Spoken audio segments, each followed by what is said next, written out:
information that we have and turn it into something meaningful for the fire service. So something that can impact policy and be maybe an education piece. So that's kind of where we're at now with the research. Next slide, please. All right, so how we got a hold of these 4,000 some participants I was talking about. So whether it was doing the focus groups and interviews, which we had obviously less than 4,000, and the internet survey that went out and we had quite a few participants. So this is where we got the people from. So you guys have heard of iWomen. It's now called Women in Fire. It's one of the largest organizations of women firefighters nationally. They've been instrumental in helping us do research. Additionally, we got a hold of people who had been past participants in our research and asked them if they were interested in working with us again. The IAFF has been excellent in working with us and getting our information out via listservs and stuff like that. Also, the National Volunteer Fire Council. We work with Billy Goldfeder and Firefighter Close Calls and the Secret List, and he sends things out encouraging participants to be a part of our studies, as well as social media. Dr. Jenke, as you can see, has mastered the art of this social media, live streaming, all the technology stuff. That's her thing, kind of. So there's a younger guy in our office, and he's teaching her how to do the Twitter and all those things. So that's good. All right, next slide, please. So we got this amazing response, and if you'll just click through, I think there's like 3 blocks of text that go here. So these are some of the quotes from our participants and people that are interested in the research, and it was so positive. And that was one of the things that I thought was so cool. If you talk to women about the study and you ask, hey, are you interested in doing this? Or we had to get breast milk from these different women. It was like, oh, do you mind doing that? And people were so positive because the research it just isn't there. And so it's so cool talking to these people because they're like, yes, I'm totally willing to, whether it's fill out a survey or donate my breast milk or come back and ask me questions. If you fill out a survey now, yeah, I'll totally fill out another survey in 2 years. People have just been so positive because this is kind of the first examination of an in-depth look at women's health in the fire service. So we had a really, really positive outlook. Next slide. So the 2 grants that we looked at were super broad, and we examined a bunch of different health topics. So one was just general health concerns. We touched on discrimination and harassment that women face in the fire service. We touched on PPE and equipment, the fit of, the availability of, safety concerns, injuries, cardiovascular disease risks, cancer, and reproductive health. Now, today, I only have enough time to discuss the reproductive health outcomes with you, so we're going to focus on those. Next slide. And next slide. All right, so as many of you know, and as we've kind of discussed this morning, reproductive health among firefighters has been relatively understudied, as has most research looking at women firefighters in general. So we don't know a lot about the reproductive health outcomes when it comes to women firefighters, and we don't know also how it affects their offspring. There are concerns with the many exposures firefighting presents to the woman firefighter, to women and men firefighters. And I'll talk about men here in a little bit towards the end of the PowerPoint, because reproductive health doesn't only concern women, guys. There's 2 people that make a baby, man and woman. So we face chemical, biological, radiologic exposures on the fire service. We're exposed to high temperatures, loud noises, and chaotic shift schedules. Shift schedules can mess with your reproductive cycles, your sleep cycles, all kinds of stuff. You have me on the computer? Is that Sarah? Oh. Sarah, put your thing on mute. I thought she was going to let me give the presentation, but she just can't do it. Hi to everyone. Did you want to join the conversation, Sarah?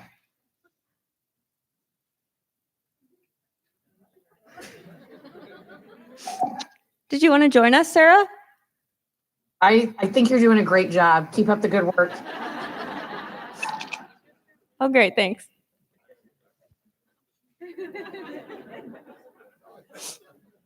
That's excellent. Next slide, please. If you guys have never co-presented with someone that's not in the room with you, I tell you what, it's interesting. So some of the research that we just published in 2018 was regarding maternal and child health. And this was really interesting. So we found that miscarriage rates among women firefighters were over 2 times higher compared to women in the national US average. We also found higher rates of preterm birth, and we're going to talk about those next slide. So on average, this is when women reported pregnancies to their department. So on average, women reported pregnancies around the end of their first trimester. And we found that most did not restrict their duties until their second or third trimester.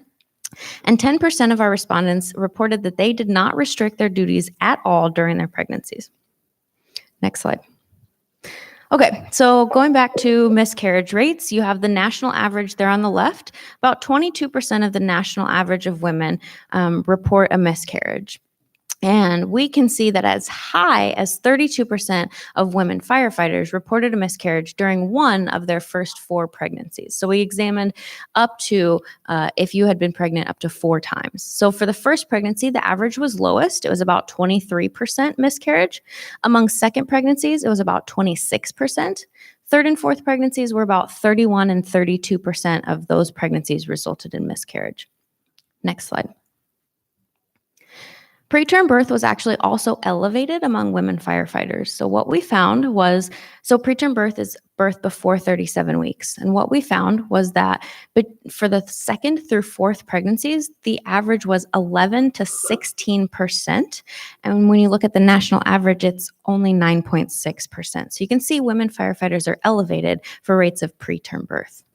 We also saw other adverse birth outcomes, but they weren't elevated when you compare to women in the general population. So those were things like jaundice, low birth weight, hypertension, gestational diabetes. Next slide.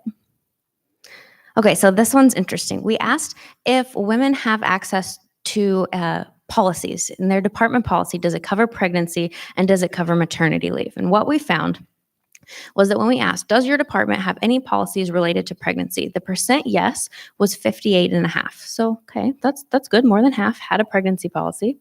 But 24% said no, and 18% of our respondents didn't even know about their policy. So that's probably not good. Then we asked, does your department have any policies related to maternity leave? And the good news is that more people said yes, so 63%. Again, 20% said no, but then 14% didn't even know what was available to them. Next slide. So as many of you are aware, there are some pregnancy policies out there. NFPA 1582 Section 9 covers pregnancy policy, but it's concerning that nearly a quarter of the departments don't have pregnancy policies at all. So that's quite alarming. And next slide, So you can, no, you're fine, go ahead. So you can see here in NFPA 1582, it's quite generic, and that doesn't give a lot of information. It does recommend that fire departments make available to all male and female firefighters educational materials outlining the risks of firefighters on reproductive health. But there's not a lot of guidance for what that education should be. And so that's some of my interest, is trying to figure out from our research what I can do to then turn this information around and make it available to both the fire service and fire service physicians so that they can properly educate women who are pregnant during their term as a firefighter. Next slide. So this is an interesting case. There was a firefighter in Florida, and she was denied light duty. She asked to go on light duty during her pregnancy, and they said, well, you can't go on light duty because the agreement that we have with the union actually states that your illness or injury has to be job related. And since you didn't become pregnant while on the job, right. So, they're always telling you not to do this kind of stuff while you're at work, but apparently, at least if you were getting busy while you're at work, you would have then gotten pregnant while at work and you would be covered. So that's a problem. Next slide, please. So, there's a lot of things that we have found out, and that's great, but there's so much more to look at. So we're interested in we found that miscarriage rates were elevated, but we want to know what were women doing either on duty or off duty when the miscarriage occurred. We're interested in at what stage of the pregnancy they were in when the miscarriage occurred. We also want to look at differences between career and volunteer firefighters. And as I mentioned, there's some information showing that men also have elevated risks for reproductive health. And so we'd like to look at men and women as well. Next slide. So there is a study out of Denmark that actually shows that they compared men firefighters to other civil servants, so like office workers in the government, and they found that male firefighters had a 46% increased risk of infertility when you compared them to their civil servant counterparts that were non-firefighters. So again, there's not a lot of research on reproductive health of firefighters, but there is some evidence stating that we have an elevated risk in the fire service. So it's really important to look at. Next slide. So I went kind of fast through all of that, but now we'll open it up for questions, and I believe we'll be able to bring Sarah back, and she can also answer some of these questions because she has a wealth of knowledge well above mine. But what questions do you guys have?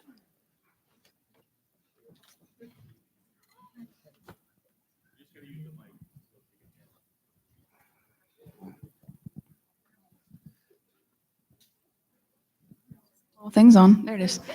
Is there somewhere that we can actually find the whole study in like literature or PowerPoint, somewhere that we can read about all the other things? Yeah, for sure. So one is that last slide there was my email and Sarah's email. And so I think the best thing to do, if you're interested in more of that literature, is to shoot me an email and I can send you the studies that I at least currently have. Not all of the data is finished and published, but what is, I'd be more than happy to send to you. We will put the slide. Could we put that slide back up with the contact information, like maybe on one side, or we could do it at the end?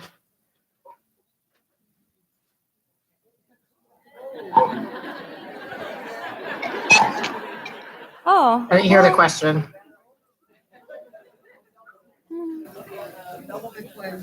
I'm asking a lot of the IT people today. I'm sorry, guys. I can get it to you after. It's not a big deal. Next question. There's one up here.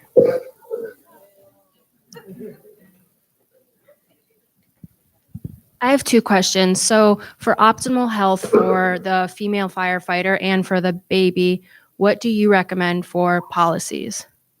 Like, is there like a suggested doctor, something medical policy that you would recommend for a healthy mom, a healthy baby? Yeah, so there are a couple really good reproductive health policies that are out there. We have some of them. So part of our study, when we asked for information from our participants, we also asked, hey, if you have a good policy, pass it along so we can pass it along. So we do have some really good policies that we can pass along. Email? How do we get that? Yeah, we can for sure. I'll right. email it to you. So Perfect. yeah, just once we're all done, we'll make sure that you guys get we'll put Okay. the slide back up, or I'll make sure that you get my email, or you can. Okay. Mom, hey! Yay! All right. Second question was about pumping policies. Okay. And do you have anything on Yeah, that? so or Dr. what you Burgess would is actually recommend? going to talk after me, and he's going to Okay. have more information about pumping and Okay. breast milk and toxins post-fire. So I'll let him cover that. Perfect. Thank you guys so much for being here. Thank you. We got a question up here.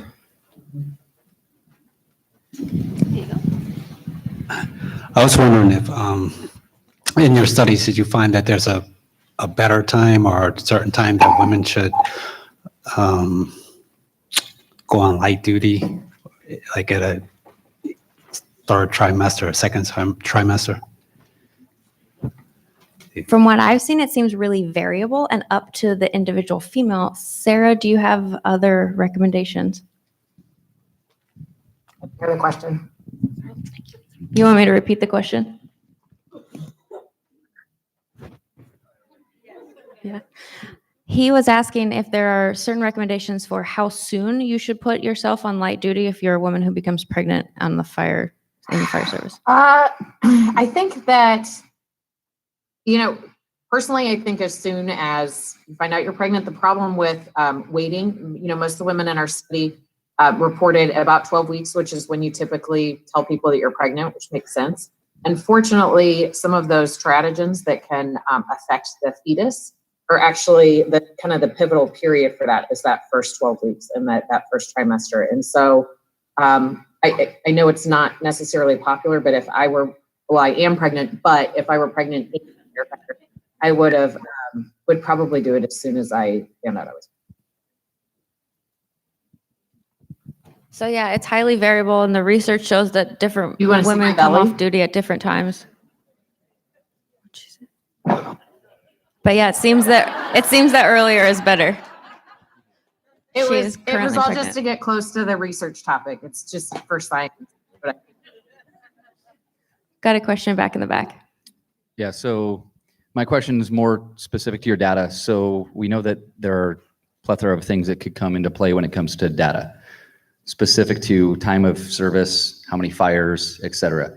So were you guys seeing any specific breakover? Let's say a female firefighter has 5 years on, and they're not at an increased likelihood or significant increased likelihood of a miscarriage, right? But once they break a threshold, then they do become, 10% more increased likelihood of those. And I get that you have the data that separated 1 through 4, but did you identify any specific age? Because we often have people in groups that say, I'm going to wait till I'm 30. I'm going to wait till I'm 35. I got to get through engineer testing and promotional exams, et cetera. Yeah, those are all excellent questions and definitely things that can be confounding when you're talking about miscarriage. I don't think that we stratified by years of service. Do we look at miscarriage rates, Sarah, by age or by years of service?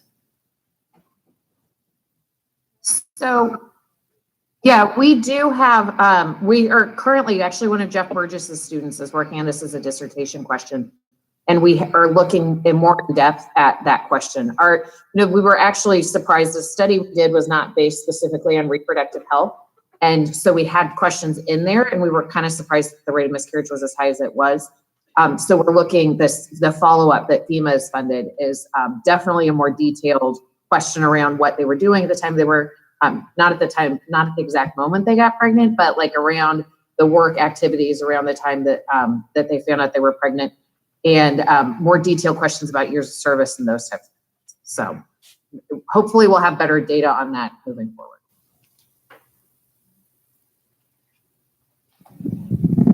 Hey, Sarah. Congrats. Question, testosterone in men and women. Sorry, I didn't mean to yell at you. Low testosterone in men and women with this.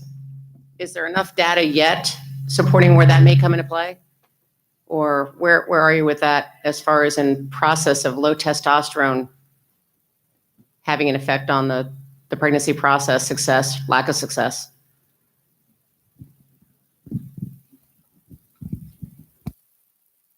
I didn't hear that one, sorry.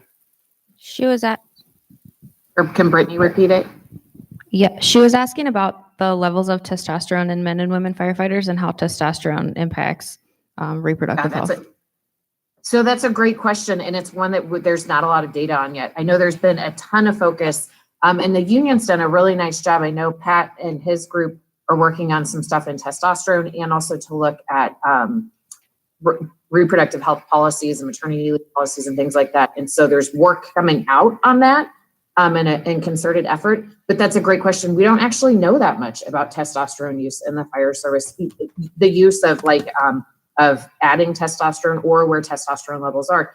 We would expect that it's likely that they are, like everything else, affected negatively by firefighting. Bad news. But there's not great data on that yet. Although I would say stay tuned because I know a couple groups that are working on that topic. But we don't have anything yet. I mean, I do think that that's one of the things that probably will play out in the literature as we move forward. Great. Hey, my name is Stephanie White. I'm actually working with Pat and the IFF on that reproductive project. My question to you guys is, when you guys polled different departments, did you find that the departments had paperwork or any information they were giving the OB/GYNs to let them know what it is we actually do for a living in the field?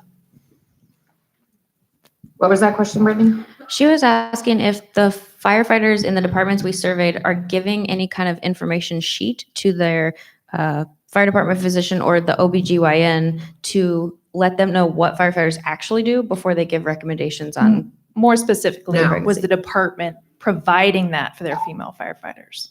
No, and that's one of the things that there's been a lot of talk about. How is that designed? I think you said you're working on that with IFF, which is awesome, because I think what they're coming up with is going to be amazing. One of the challenges, just in general with the working with physicians is most physicians don't have a big group of patients who are firefighters. And so they don't necessarily know what to look out for. I don't know if of the people in the room, I don't know how many are women or how many have had kids, but anytime I go to my OBGYN and I said, hey, is it okay if I still go to the gym? Or is it okay if I still, she basically says, well, if you feel okay to do it, then you're fine to do it. If it hurts, stop. Which we can talk about that later, but there's not enough data, I think, not enough empirical literature to take the job test, but I think most OBGYNs don't understand what it means to be on a firefighter, or even if people say like, oh, I just drive. Well, I don't think they realize I just drive means I drive, but I put on, 40 to 50 pounds of gear, and then I stand in smoke or exhaust as I pump a fire. So I think that there's definitely a lack of information. I've asked some OBGYNs that question about if you had a firefighter who came to you and asked you about going off the offline, when would you suggest that? And their standard response is, I would look at the national recommendations on that. Unfortunately, there aren't national recommendations on that because there's not enough literature on the topic. So what we're hoping to do, both with the work we're doing with Jeff and the surveys that we're doing and the epi data, is to really build some more of that, work with Pat and that team to get more information together and as update as it comes out, because we were learning so much more. There were studies that were done in the 90s kind of descriptive about here's what women in the fire service are exposed to, but a lot of questions that were asked at that time, still we don't have an answer for. So I think as we move through that and we can educate physicians more, and I would love that. I would love to see an awesome sheet of paper. Here's what, because I think most OBGYNs, if they knew what they were really signing you off for, would be a lot more hesitant to say, oh, do whatever you need to do. But, and I realize that that's a challenging question. Most of the departments have said, but when we did our qualitative stuff, most of the departments have said, we let the woman and her provider make that decision. But because we haven't known a lot about the risks and haven't known, we didn't see the quantification of miscarriage rates like we have now, or those types of things. I think it's all kind of in a black box, much like with any physician who just isn't familiar with the fire service. So there's not out there, but hopefully I think it will be there soon. And I think it's a great resource idea. Okay, if we don't have any other questions, before I forget, I promised Dr. Lori Moore Merrill that I would mention the NFORS app. So how many of you guys are familiar with the NFORS tracking app? Some of you. All right, cool. So the NFORS tracking app is free. You can download it from your app store, and it's a really cool way for firefighters to track their exposures over time. So that, unfortunately, if you ever get cancer, even with presumptive laws, a lot of times you have to prove that you've been exposed to different things at different times. So the NFORS, NFORS, NFORS app allows you to go in and report, yes, I was on a fire at this date and time. It was this type of fire, right? Room and contents, or it was at a big warehouse, or those types of things, so that you yourself have a record moving forward on what you've been exposed to. So before I forget, I wanted to make sure I mentioned that. Question.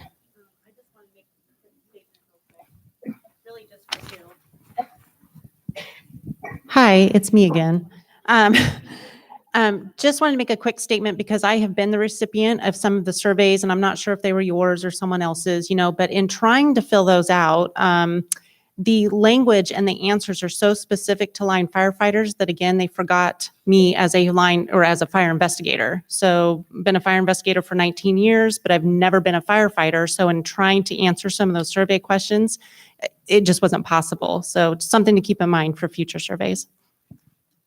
That's excellent feedback that I appreciate. Yes. Yes. Okay. What else? I think they're trying to kick me off the stage. Thanks, guys. Thank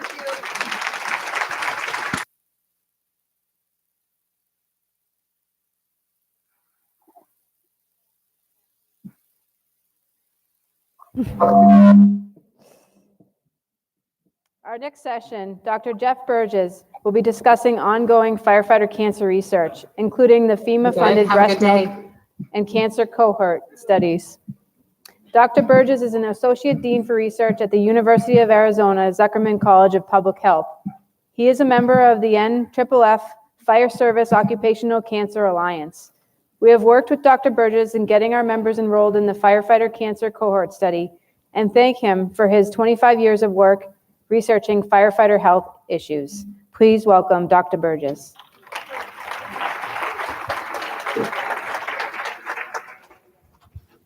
Thank you. I actually think it would be more fun to hear more from Brittany and Sarah, but I do have a part in their project. We had kind of one of the aims of their FEMA-funded study was to look at breast milk from firefighters, and I'll go through that today. So I'm going to take a risk and just say, if at any point along the way you have questions, let me know, but and we'll see how it goes. So I think they're working on the step back and the getting the presentation up. There we go. So next, please. All right, and one more, please. All right, so basically what we do, and I think you can really tell from Sarah and Brittany's work and other folks that have talked, that we are responding to questions from the fire service. So I would like to say thank you for all you do for us in the general population, and we in the academic world are out there to help you answer questions that then you can use. So any research I think that's worth its salt is something that you can take and you can make decisions. So it's operationable, if you will.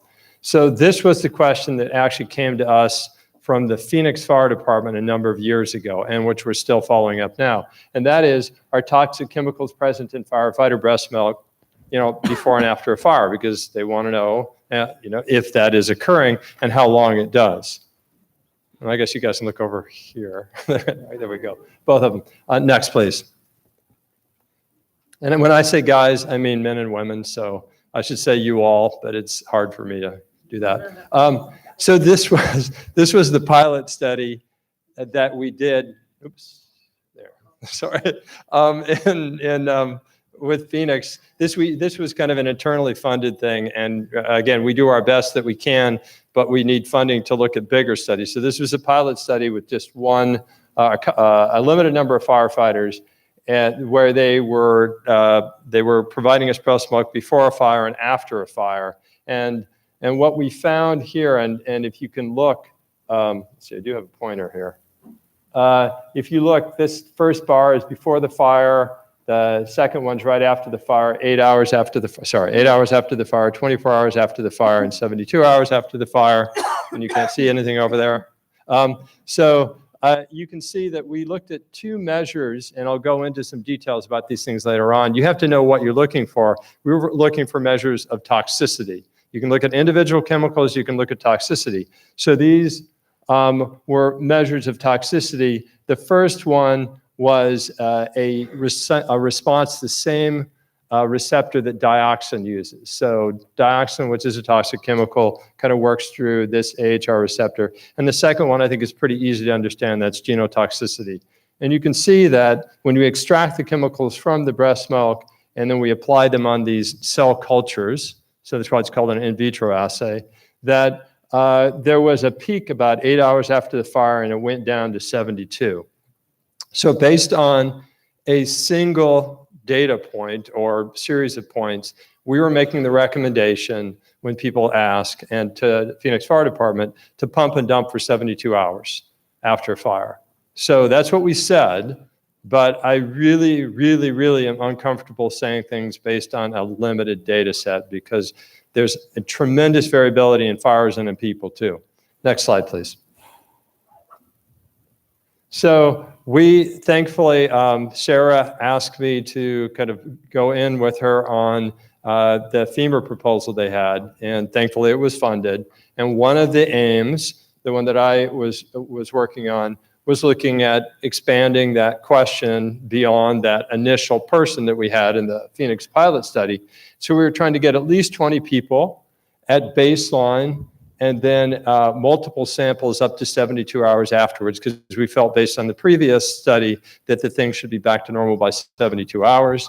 And we decided to look at both one set of chemicals. It's hard to look at all chemicals. It's just a difficult thing to do. So we took one set, which were brominated fire retardants, because they have some developmental toxicity associated with them. And then this AHR assay.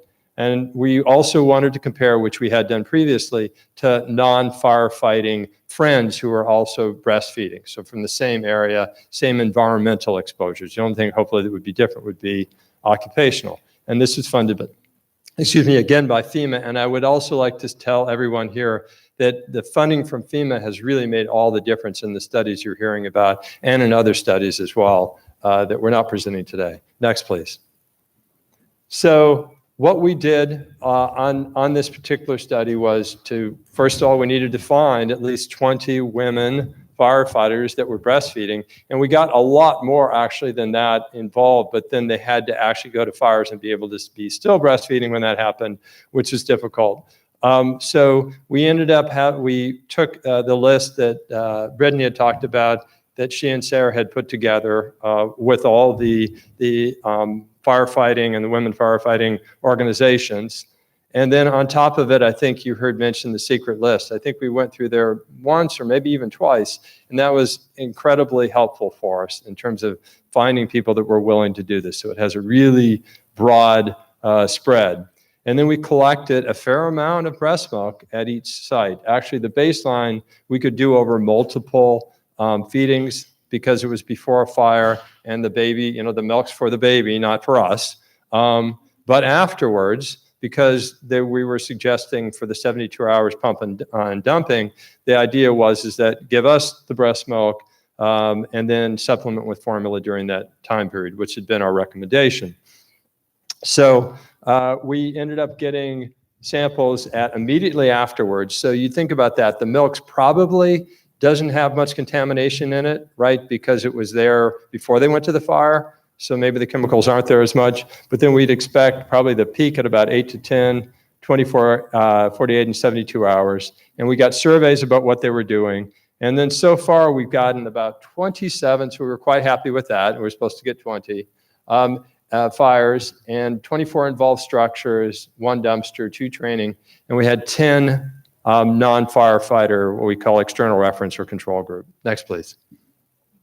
So what we did here was, again, as I mentioned, we looked at 2 things. We looked at toxicity and the individual chemicals. So when you do that, breast milk is really hard to look at. Urine is much easier, all right? So most chemists would rather work with urine. Breast milk is just complex, so you end up having to do this separation with different solvents, et cetera, and then you take it through a column to get it cleaned up. And then you can do, again, various bioassays to see how those chemicals you get out, if they're having a toxic effect or not. And then some additional steps here where you're doing some cleanup and looking for individual sets of chemicals. Next, please. So a little bit more about this AHR, this aryl hydrocarbon receptor assay. It is the receptor that has that mediates most of the toxic effects of all of these chemicals here. So dioxins, you know, when you burn things with plastics, et cetera, you're going to get some extent of dioxins. You're going to get lots of PAHs, polycyclic aromatic hydrocarbons, as you've heard before. A number of those are known human carcinogens. Others are suspected human carcinogens. And then a number of other things that you've probably heard about that you know aren't very good for you, like PCBs, and then the different polybrominated compounds, and many of these will come from flame retardants, or when you burn them or metabolize them in your body, products from that. And so when you activate this AHR receptor, it's going to have multiple potential toxic consequences, including tumor promotion, that's going to be increasing cancer, teratogenesis, which can result, that is birth defects essentially, and immunosuppression, which can have also a number of consequences as well. And we just have some examples of the type of chemicals on the bottom there that you can see that would activate this receptor. Next, please. So, and then the other thing that we chose to look at because we were concerned about it were flame retardants, and brominated flame retardants are categorized that. There's a number of other ones as well. And we chose them because they were in multiple consumer products. They actually have some similarities in structures to PCBs, et cetera. You saw they activate this AHR receptor. They accumulate in fatty tissues. Breast milk is fatty. So again, it's going to be likely to concentrate there as well. And then if you look at exposure, particularly from animal studies, but some epidemiologic studies, the exposure to PBDs is associated with cancer, neurodevelopmental toxicity, and thyroid toxicity. And this is an example of some of the PBDEs that we could find when we were looking at them in blood in firefighters. That's kind of a chromatograph and the different peaks of the different chemicals. Next, please. So what do we find? Well, we're not distributing this broadly because none of this, you're the first ones who have seen this. It hasn't been published. It's not ready for publication yet. We're still working on it. But we did want to give you the latest stuff that's out there. So I think I'll go through these a little bit of detail. So the first slide you see on your left is these are again the bioassay or the toxicity measurements. Not looking at a single chemical, it's looking at the effect of all these chemicals together. And what we see here, thankfully, is that when we look at firefighters compared to non-firefighters, the baseline response, so before you go to a fire, there's no difference. So what I think is really nice about that is there's nothing that being a firefighter per se would stop you from breastfeeding. So I want everyone to understand that, and you'll hear this particularly from pediatricians, that breastfeeding is incredibly valuable. It has so many benefits, both for the mother and the child. So you never really want to stop breastfeeding unless you have something very significant that you know is going to be a very significant problem. So, because it's not just the toxicity and the things that we're looking at now. You have to think about the benefits of breastfeeding, which are enormous. So there's no reason that a firefighter shouldn't breastfeed her children. All right, now the next one here, oops, that actually worked, but I didn't want it that way.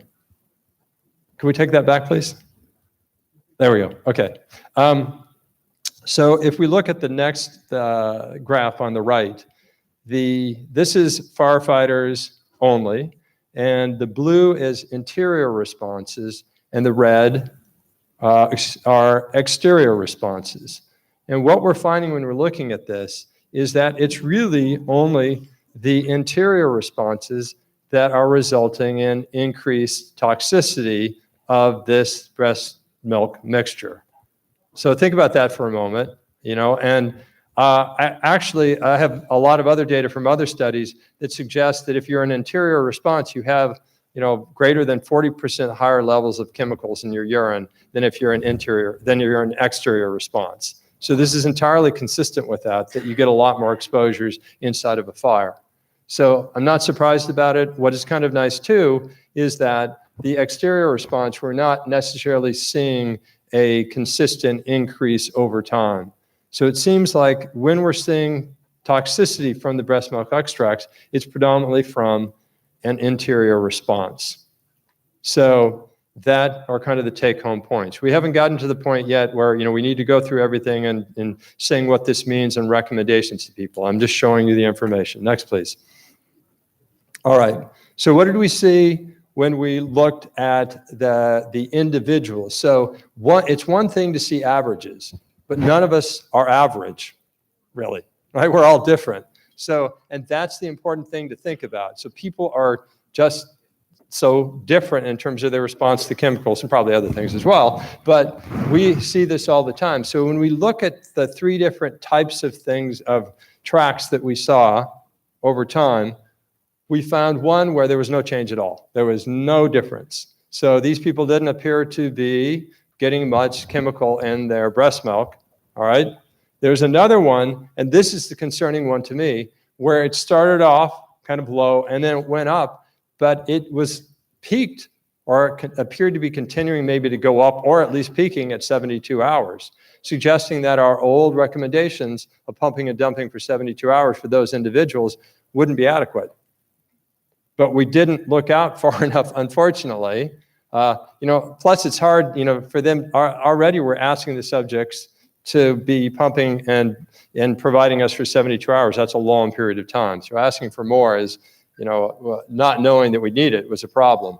And then the third type was the type that we saw in the Phoenix pilot study, right? It went up and started to come back down and was perhaps close to the baseline afterwards. So our Phoenix person was this person, but there's all these other type of people that are out there too, and you never know exactly which one you're going to be, which makes it hard to make the policy. Again, this is kind of what it is. Next one, please.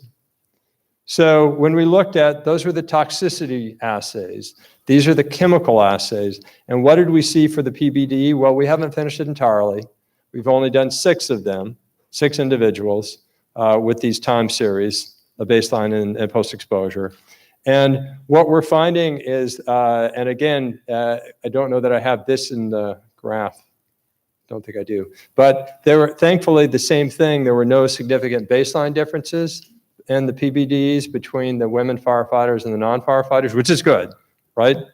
But when we looked after the fire on average, we saw an increase. It was starting to come down. It peaked at 24 hours, started to come down afterwards. But again, just like before, there's probably some people that were continuing to stay high. We just need to look at all of them before we can kind of look at the range and individual variability. All right, next, please. So we still have some more things to do on this. We have until January before that. We have to give back the money to FEMA or finish up. So that was the extension we got. So we plan to finish the PBDE analysis. We're thinking about adding a few more endpoints if we can, like genotoxicity. I think that would provide us another measure of toxicity beyond the AHR that you saw. We're also looking at possibilities. There are some other investigators that are out there. You've probably heard a lot about PFAS, per and polyfluoroalkyl substances. There's possibilities that other folks we are working with might be able to analyze the breast milk for that as well, because there is evidence that you're going to be passing on PFAS from your body or from exposures that you have to the infant as well. But again, we have no information on that. This is something we'd perhaps like to do. We clearly need to formulate recommendations with the fire service. I should take out the for because it's really with. It's providing information and making a reasonable decision. And then of course, do our usual publication, et cetera. All right, next please. All right, I'm going to transition and talk a little bit about the other studies that I think relate to this too. So you're going to hear from Dr. Alberto Caban Martinez afterwards, and he's going to tell you a lot more about the firefighter cancer cohort study and the expansion study. But this is something we've been working on for a while. It's been funded by FEMA. It is both men and women firefighters, new recruits and incumbents, and we have a lot of different components. Again, I don't want to go into detail because he'll talk about it, but there's a few things that we do. We collect blood, urine, and cheek cells, and so we can look at biomarkers of effect with that, and that's what I'd like to talk about. Next slide, please. All right, so there's a lot of ways that you can get toxicity from firefighting exposures. We were choosing to look at things that were more cancer endpoints, and for cancer, there's 2 things that happen. You can change your DNA sequence, that's genotoxicity, or you can have other things that change gene expression that don't change the DNA sequence, and those are all together in what we call epigenetic changes. So simply, think of these things like light switches that turn on and off genes in your body. So if you're turning off a gene that's a tumor suppressor, that's bad because tumor suppressor genes help control cancer. If you're turning on an oncogene in your body, that's bad because oncogenes increase your risk of cancer. So we chose to look at 2 different things, DNA methylation and microRNA. And just again, for the timing, next slide. I'm going to go over we have more information than this, and these two things have been published. So we compared incumbent firefighters to new recruits, adjusted for age and other things like the body mass index and so on. And what we found is that the pattern of DNA methylation in the incumbent firefighters was associated with activation of a number of pathways, including abdominal cancer, colon cancer, skin cancer, lung cancer. So this is not necessarily the only way that exposures can cause cancer, but it's one set of information. And we have very little information, I think, as you heard earlier today, about the mechanisms by which these exposures cause cancer. So these can help, actually, hopefully, to support cancer presumptive laws. We're using them right now in the state of Arizona to kind of fight back against the fact that most cases are being denied, hopefully providing more information and moving forward. Sorry, thanks. But let's go on to the next slide. So the other thing is that with these changes, we hopefully at some point will get to the point where we can reverse them or help prevent them from going on to causing cancer. Again, it's a long-term goal. So what we found here when we looked at the microRNAs, and I'll just take a moment to go over this, the fold change is incumbents as compared to new recruits. So if a fold change is less than 1, it went down in the incumbent firefighters. If a fold change was greater than 1, it went up in the incumbent firefighters. So these are the different microRNAs, and these are their roles. Well, unfortunately, when we're comparing incumbent firefighters to new recruits, everything that's going down at least 50% is a tumor suppressor. Everything that's going up at least 50% is an oncogene. And if you look at these markers, you have select cancer associations, and those are in the general population. We haven't gone out far enough in these studies to be able to look at cancer in firefighters, but in the general population, these changes are associated with a number of cancers that we do see being elevated in firefighters. So again, this is, I think, important because now we have something that occurs well before the onset of cancer in a time period where we can actually look at the effectiveness of interventions. Next, please. So we're going to follow up with this. A couple of things. I was asked to talk about kind of some studies that are going to be hopefully coming up, and then others that are available for you now to participate in. This is one that's hopefully on the horizon. We need to submit to FEMA. They need to say it's funded, so anything could happen there. So it may or may not be funded. But we actually want to look at recruiting women incumbent firefighters. All those data you saw before were in men. And we don't know that men and women are going to be responding exactly the same way. We need information specifically on women firefighters. So this is something we have to look across multiple fire departments because no fire department is going to have 100 new recruit women in 1 year. So we want to do that. We want to compare it to, and just like the study we showed you, comparing incumbent to new recruits and also following the new recruits over time as well. And I didn't show you on the previous slide, go through the details, but we're seeing many of these changes, at least in the microRNA, within 2 years of starting. And a couple of other things too.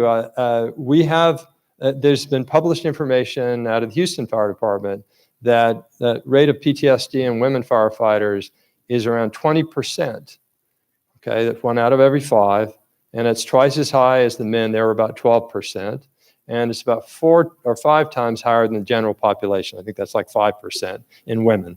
So very high rates. And stress, there is a question that, that it's an area of kind of contention, if you will, the extent to which stress is associated with cancer. There's evidence kind of for and against it. But that's one of the things we think that may be contributing to it. And something else that we're doing, which I'll finish up with, is a way of measuring toxicity, reproductive toxicity, and that's this AMH. So these are the things that we'd like to do, and also look at some interventions to help reduce the stress and hopefully some of these other changes. And Dr. Jank and I are working on that right now. And so if people have ideas about it, we'd love to hear. Next slide, please. All right, so I'm going to go through this quickly because I think I went too long anyhow. But this AMH is interesting because it's actually secreted by the cells around your oocytes. And so when the oocytes die, so a woman is born with all the oocytes she's going to have, and then they decrease over time until they go to 0, and that's menopause. All right. So these things, if you have a lower AMH than you should have based on your age, then that's going to be a measure of kind of, reduced ovarian function and will put you at risk for early menopause. Next slide, please. So we have some information about this, not in firefighters yet, but we know that cigarette smoking is associated with increased risks of infertility and also early menopause. We also know that current smokers have 44% lower rates of this. That's pretty remarkably lower. And also some environmental exposures like burning fuel for heating and cooking has also been associated with lower values. In animal studies, pH exposures also cause some toxicity to the oocytes. But we know very little about firefighters. And so what we're doing now, next please. We're going to be looking at this in various ways. But I think one of the main things is just to ask that first one, whether AMH levels are lower in women firefighters compared to women that are not firefighters, and whether the more years you've been a firefighter, is that associated with these levels? And then we're going to look at some more specific stuff just in our Tucson population where we have some other markers, the things that I showed you. All right, next please. So the study logistics are, we're going to put out, this has been funded internally at the University of Arizona, and the investigator on this is working with Dr. Janke and myself on this. And so she's going to be putting out a survey for women firefighters that they'll finish out. They'll do a survey related to reproductive history, firefighting history, et cetera, and use blood spots. So we'll send these kits out and you get to do a blood spot. And if you choose to participate, and we can measure the AMH in that. Next slide, please. And I'll finish this up and leave this up, please, if we could. So I'm putting this up for Dr. Farland. And so this, to be involved in the study, you would need to be premenopausal and a female firefighter willing to provide blood for the blood spot and respond to a questionnaire. And if you are interested, please do write down Leslie's email and let her know, because we're going to be doing this pretty soon. So if you'd like to participate, we would love to have you involved.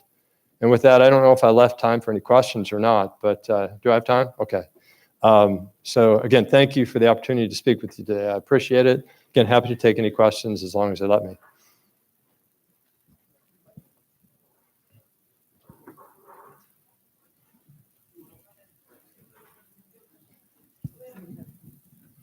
Oh, sorry.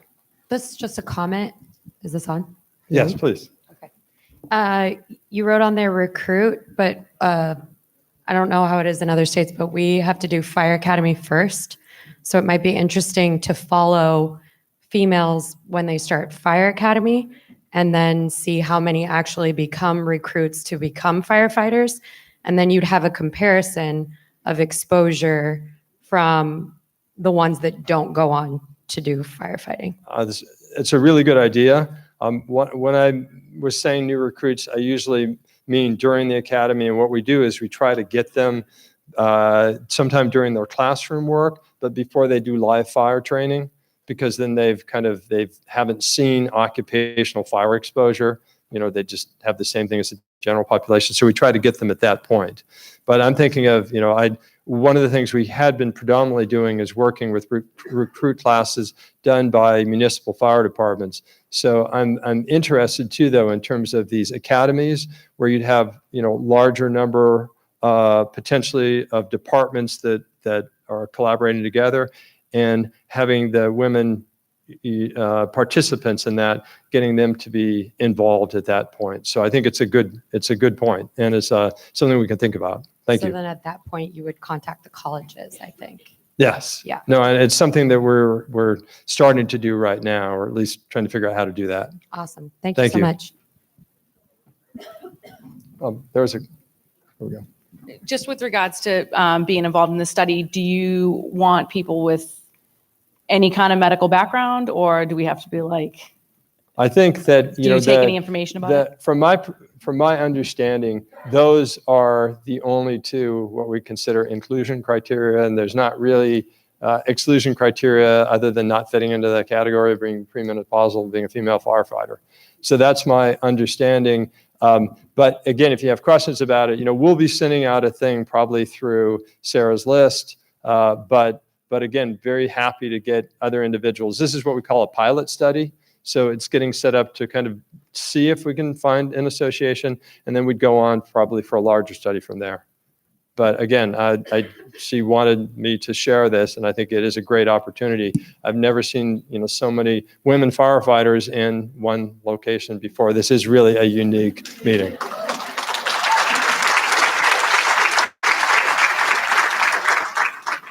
Yeah. Hi. Yeah, I did have one question regarding a slide you had back there.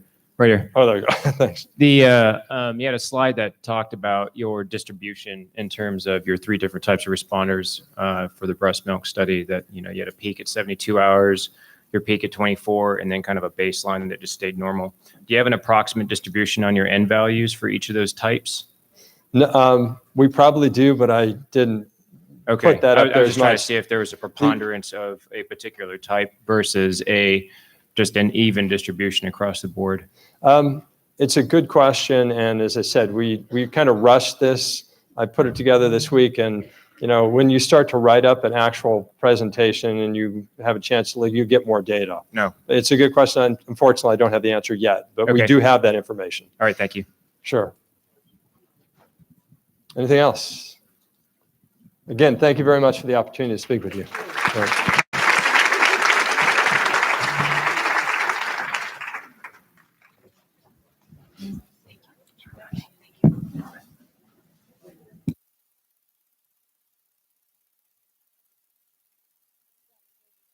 Thank you. A reminder that we will be sending you all an after actions survey to help you give feedback, provide feedback for us for this event. There will be a section on the survey for comments or questions, and you're welcome to include any questions that we may not have gotten to answer here today. And the questions and answers will be posted on the website, takenosmoke.org. At this time, I'd like to introduce Captain Greg Fall for a quick presentation.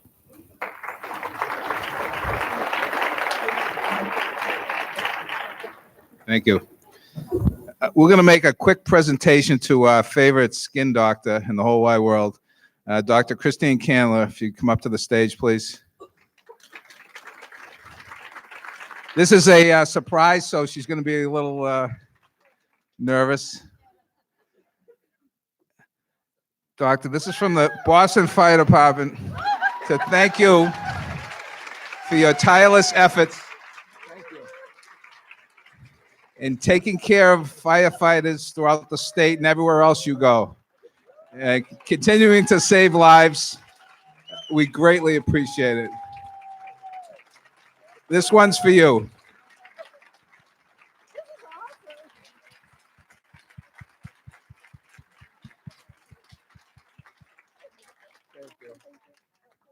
Thank you. Back to work. Thank you, Captain McDevitt. Here you go. We are going to take a quick 10-minute break. We'll start right back up at 2:20.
So now getting rid of toxins, which is very applicable to you and your jobs.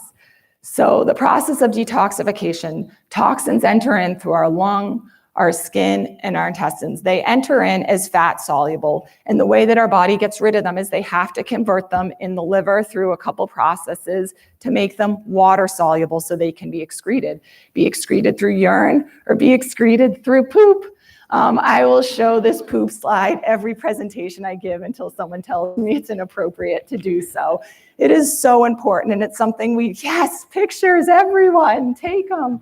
It's so important and something that's still so taboo in our society that we don't talk about enough. This is our body's daily report card of how things are going. And I don't care what anyone says, it has to be daily. Going once or twice a week, it's not normal. And looking in the toilet can be a very good indicator of what's going on with our health. And sometimes we're missing really severe health problems because we're not checking for them. This is a really great place to start. So I urge you to take a picture of the slide, Google textures of poop, whatever it is, and check in with the toilet to make sure that you're doing well. And the creepy little fly with the heart, that's ideal. So you guys are a lot more mature than the men in May, I will say. It's going to stay on this slide now.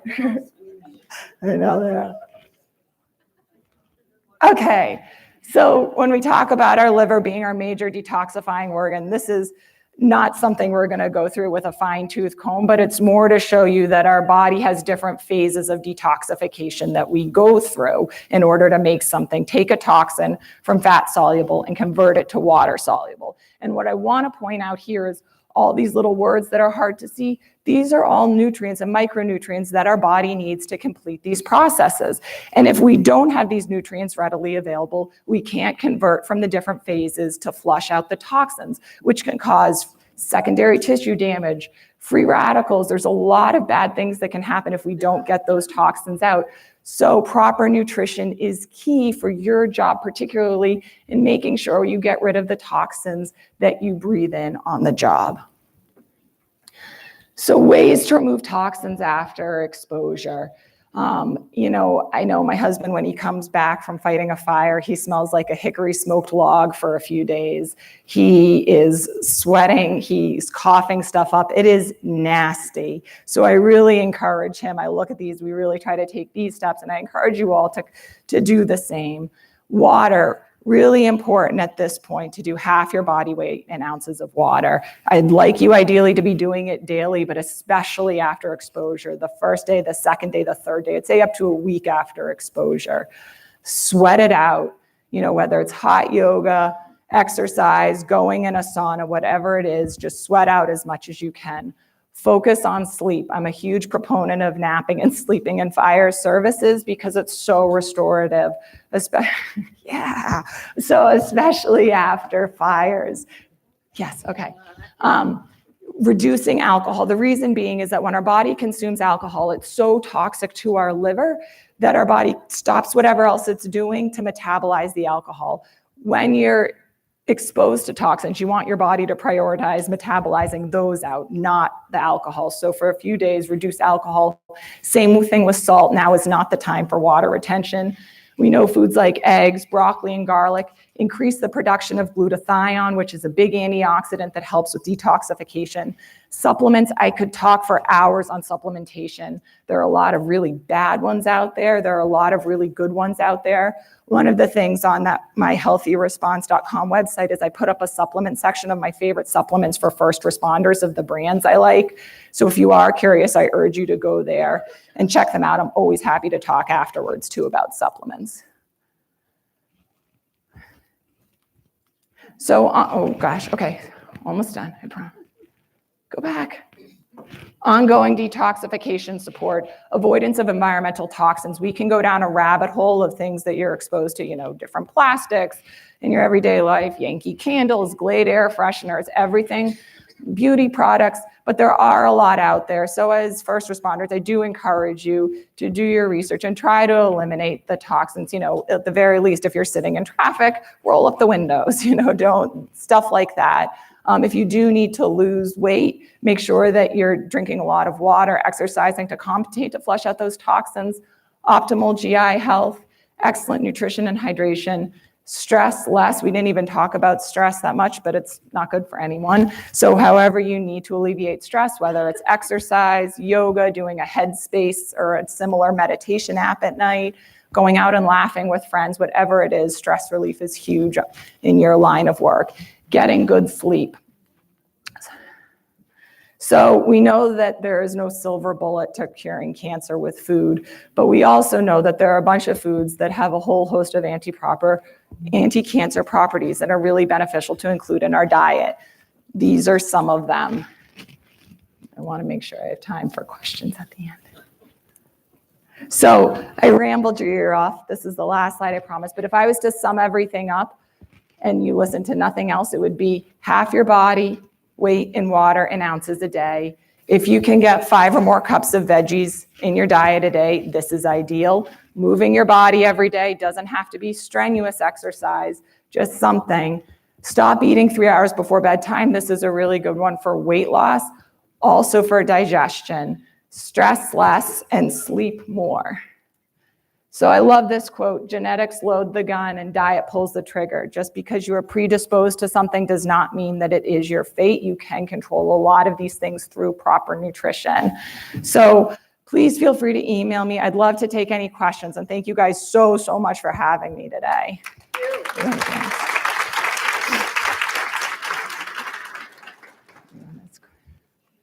Any questions? Yeah.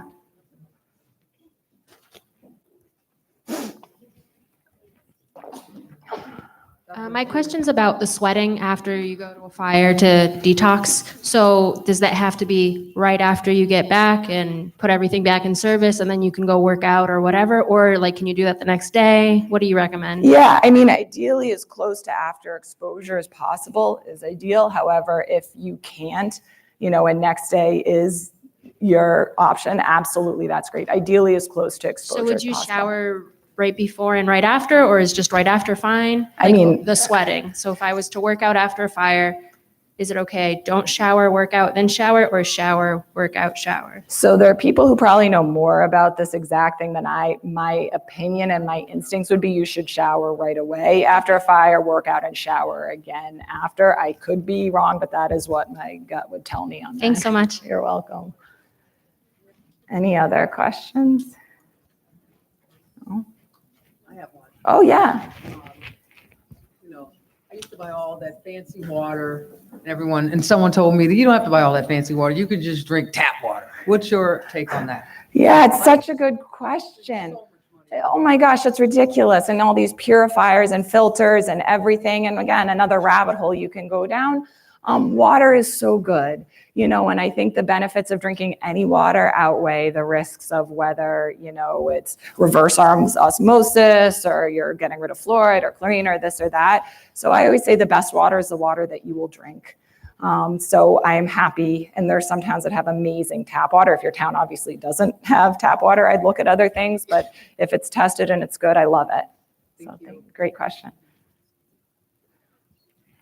Hi, I was wondering about your services and insurance. Is nutrition part of the medical piece, and would that be covered under insurance or no? Great question. And yes, thank you for asking. Yes, in my own private practice, I do take insurance. So right now it's Tufts, Harvard Pilgrim, and Blue Cross. They're really great at reimbursing. But also a lot of insurances, what happens is I see people and I provide a super bill and they can submit to their insurance and they'll reimburse them directly. So yeah, great question. Thank you. Any other questions? Oh, yeah, okay, yay. Yell.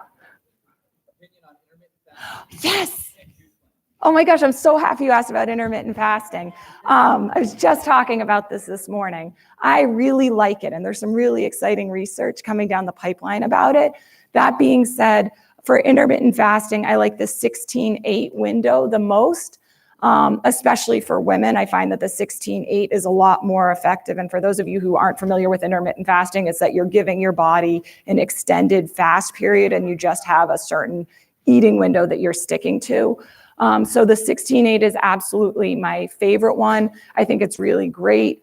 The challenges are obviously social settings and, the such, but if you can make it work, I'm a really big fan of that. I like that. And your other question was juice cleansing. Yeah, I mean, I don't hate it. I don't always love it. I think anything you're doing proactively to make yourself healthy, and for some people that is the need to I'm going to go on a juice cleanse to reset and be a healthier eater, but for a long-term eating, sustained, healthy lifestyle, I don't love it. But if you're using it as kind of a short-term, I know this will help me focus, I need to see things in black and white, I'm fine with it. But I don't hate it, just not long-term, if that's an answer. Yeah. On the intermittent fasting, yeah. Do you recommend that as a lifestyle or X amount of times a week or? It's a good question. And it's kind of whatever works for you. The thing that I do like about it is that you really can make it into a lifestyle. I have a lot of people who just, no matter how hard I try, are not breakfast eaters. They're just not. So they really find that an intermittent fast, if they start eating at 11 or 12 to 7 to 8, just works so well for them long term. That being said, if they're going to a holiday party and they're eating at 9 at night, they don't beat themselves up. But in general, they try to follow that throughout their day, and it can be used like that. So yeah, yeah. Do you have a standard recommendation for macro breakdown percentage, or is it really just whatever works better for you? It's such a great question, and exactly. I mean, it just depends on the person and where they are. The goal I care most about is protein and making sure that people are meeting their protein goals. I do calculate out with people, how many grams of protein you need. It's generally 1 to 1.5 gram per kilogram of body weight. That's the one that I focus trying to meet the most on. And then otherwise, but in other cases, it's just so person to person. It's a good question. Yay, yeah. More on the macros for the protein, the 1 to 1.5, is that for sustaining or? Building muscle or sustaining, is that, yeah. Sustaining and not building. Yeah, so it's more sustaining, a little bit of building. Under 1, I mean, 0.8 is kind of where the recommendation is, 0.8 to 1.2. I like to go a little bit higher just because, especially in the first responder community, your energy demands are greater and the type of jobs that you're doing are greater. So that's kind of where I find the safe spot, but it can be more depending on the person for sure. Yeah. So you seem like you were pretty pro animal protein versus not. Do you mind elaborating? Yeah, and totally not at all. I was a vegan for a year. I am horribly anemic and a terrible vegan and someone who eats a ton of junk food when I'm a vegan, so I do better with animals, but I love all types proteins. For me, and under the lens I'm looking at, animal protein is a lot easier to get the iron and the energy with specific regards to your work. It's hard work being a vegan, but I'm totally a fan of non-animal protein sources. Yeah. Yeah. Oh, yeah. Here, I'll go you. I haven't heard from you. Yeah, mine has to do with sleep. Yeah. Obviously, we don't get much sleep at work. You don't sleep. Yeah. And a lot of us are mothers, so we're not sleeping at home Yeah. either. Do you suggest any certain supplements like a melatonin or something that's safe and good for when we're not necessarily at work, obviously, Yeah. but when we're home and we can get that sleep because our patterns are so crazy. Nuts. And sometimes when you have the time to sleep, your head is spinning and you have a million things to do and you can't relax your mind. Oh, it's such a great question. So I love melatonin. It is non-habit forming, which is one of the things. I do find that, if you're under 5 milligrams, that's safe. I do know that some people kind of build up and all of a sudden they're at 25, or something horrifying. And then you're like, that's not good. But I do like melatonin. I also really like magnesium glycinate for exactly that reason. It calms your mind. You take it before bed. It doesn't make you tired like melatonin, but it does help settle the mind and get your body ready. I do also, fires outside of fire services, I'm not really sure how to talk about this in fire services, but I am a big fan of CBD oil for some people too. I find that there are a lot of beneficial properties, but the two ones that I go to for fire service are melatonin and magnesium glycinate. Yeah. So my last one. Is this on? There we go. So mine is just a comment since you have, that's your specific email Yes. and website? Yes. So I don't know if you would be willing to, but I know people may have questions with fasting. There's a lot of research, like you said, coming Yeah. out related directly to cancer Yeah. and specifically to cellular regeneration. Yeah. So if you would be able to stick that up there for us, I don't know Yeah. if you have that access to that information, albeit it's kind of small studies, so to speak. Absolutely. But that way everybody can get that information, because That's I just great want to get idea. your feedback on that. That's just such a great idea because I'm so into this right now. So thank you. I love that. Yeah. All right. So I guess that's it for questions, but I'm going to be here for a few minutes if anyone has any more. Thank you guys so much. All right. Thank you so much. Thank you, Chloe. Off to our next session. Dr. Michael Hamrock will focus on giving you the tools you need to advocate with your PCP for your specific health needs. Dr. Hamrock practices internal medicine and addiction medicine at St. Elizabeth's Medical Center and is a primary care physician for many Boston area firefighters. In his 20 years of service with the Boston Fire Department, first as a firefighter and later as the department physician, he developed a unique perspective and understanding of the many immediate and long-term serious health risks associated with firefighting. Dr. Hamrock has been integral to the department's efforts to address occupational cancer and has appeared in each of our Take No Smoke videos. In your folders, you'll find 2 handouts from Dr. Hamrock detailing the medical and testing guidelines that he has developed in his years of working on firefighter health issues. In his spare time, Dr. Hamrock runs marathons with the Boston Fire Running Team. Please welcome Dr. Hamrock.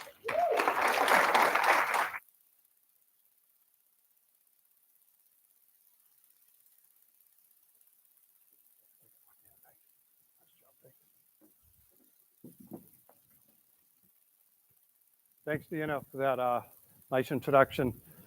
Thanks you all for coming here today as well. And I also want to thank the Boston Fire Department Health, Safety, Wellness Program for putting this program together. It took a lot of work, and it really shows how far Boston Fire Department has come over the years and really pushing for firefighter health and wellness. So again, thanks for the invite. Today I'm going to talk about getting the most out of physical exams from your primary care doctor and kind of educating your primary care doctors why you need more aggressive screenings than some of your neighbors, and why these screenings are effective, and we really had some good outcomes with firefighters getting these screenings. Early cancers were found, early heart disease, successfully treated and put the firefighters back to action. So that's what we're going to focus on today. So agenda, I really want you to focus on a lot of injuries and heart disease and cancer in firefighters are preventable with proper self-care, proper care on the fire ground, as well as getting aggressive screenings from your primary care clinicians. You really have to become advocates for this because a lot of primary doctors do not know about your risk factors. They don't teach you this stuff in medical school. So some information, I'm going to give you some forms will be very helpful in that regard. And you really practice better self-care. As you know, this job can beat you up, and you really got to take better care of yourself. We're really pushing this health, safety, wellness program with the fire department, this tactical athlete. If you look at yourself as a tactical athlete, eat like a tactical athlete, sleep like a tactical athlete, work out like an athlete, and you're going to do much better on this job, on the fire ground, and hopefully live much longer into your retirement years. To me, the amount of heart disease, cancer, behavioral health issues in the fire service is totally unacceptable. And we see so much cancer and heart disease, behavioral health conditions, suicides, and I really feel a lot of them can be prevented.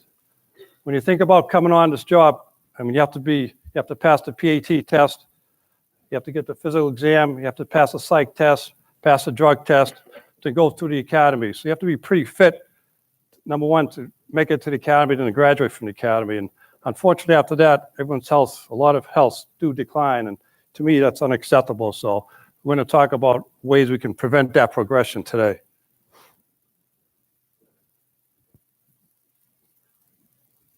We'll start with cancer. Unfortunately, as we all know, I know the fire service has been pushing cancer prevention and firefighters the past 3 or 5 years, which is very good to see. But the numbers are still unfortunately high. Boston, unfortunately, has a lot of, we get 20 cancers every year in the Boston Fire Department, and some of them are fatal, unfortunately. We have several firefighters right now who are very sick with their cancers. So to me, we need to do a much better job with prevention. Why do some of the risk factors firefighters get cancer for? There's 6 major risk factors that put firefighters at high risk for cancer. Can anyone help me out here? What's that? Exposure to carcinogens. That's a big one, right? Stress, right? We don't think about that much, but stress is huge.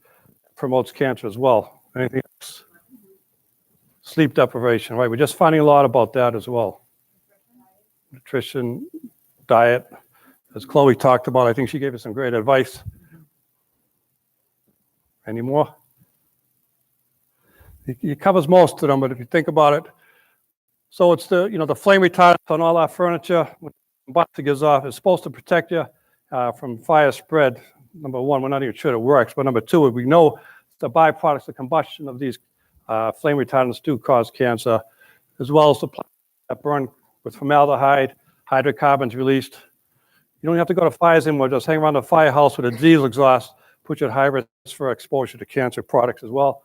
Overnight shifts, someone just mentioned that. Excess weight and obesity, it's puts you very high risk for cancer. So, if you have excess weight in the fire, put you at additional risk for developing cancer as well. And someone mentioned cumulative stress, which is a good point. So they put you all at risk for developing cancer. This is something we're trying to educate the primary care doctors about as well, because they don't know all your risk factors. So how does this happen? So it's the ingestion of these cancer-causing chemicals on the fire ground, inhalation, and exposure through the skin, that all these dangerous chemicals get into the bloodstream, either through the airways, the lungs, into the intestines, or through the skin, make it way into the bloodstream, go to different organs. Several years later, cell damage occurs. You get abnormalities, cell growth, mutations. Several years later, you get cancer. And it's a typical mechanism of how firefighters get cancer. And when you think about it, if you had a fire last night, say if you're watching a football game on Sunday with your family and friends, you can still smell the smoke coming from your body.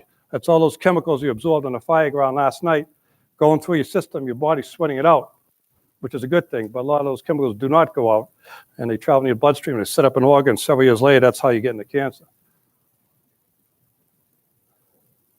And you think these are the 5 big risk cancers that firefighters are getting. And these are national studies, so it's well proven.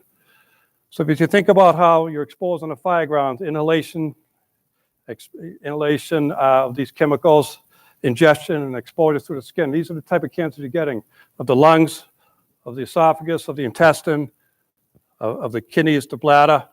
You also see prostate in males as well, and in the skin and blood. So these are the big cancers in firefighters. So the reason I'm bringing this up is because this is what I want you to tell your primary care doctor about, and why we need to get these systems screened, particularly in firefighters. And a lot of our screening tests are designed to screen for these cancers early.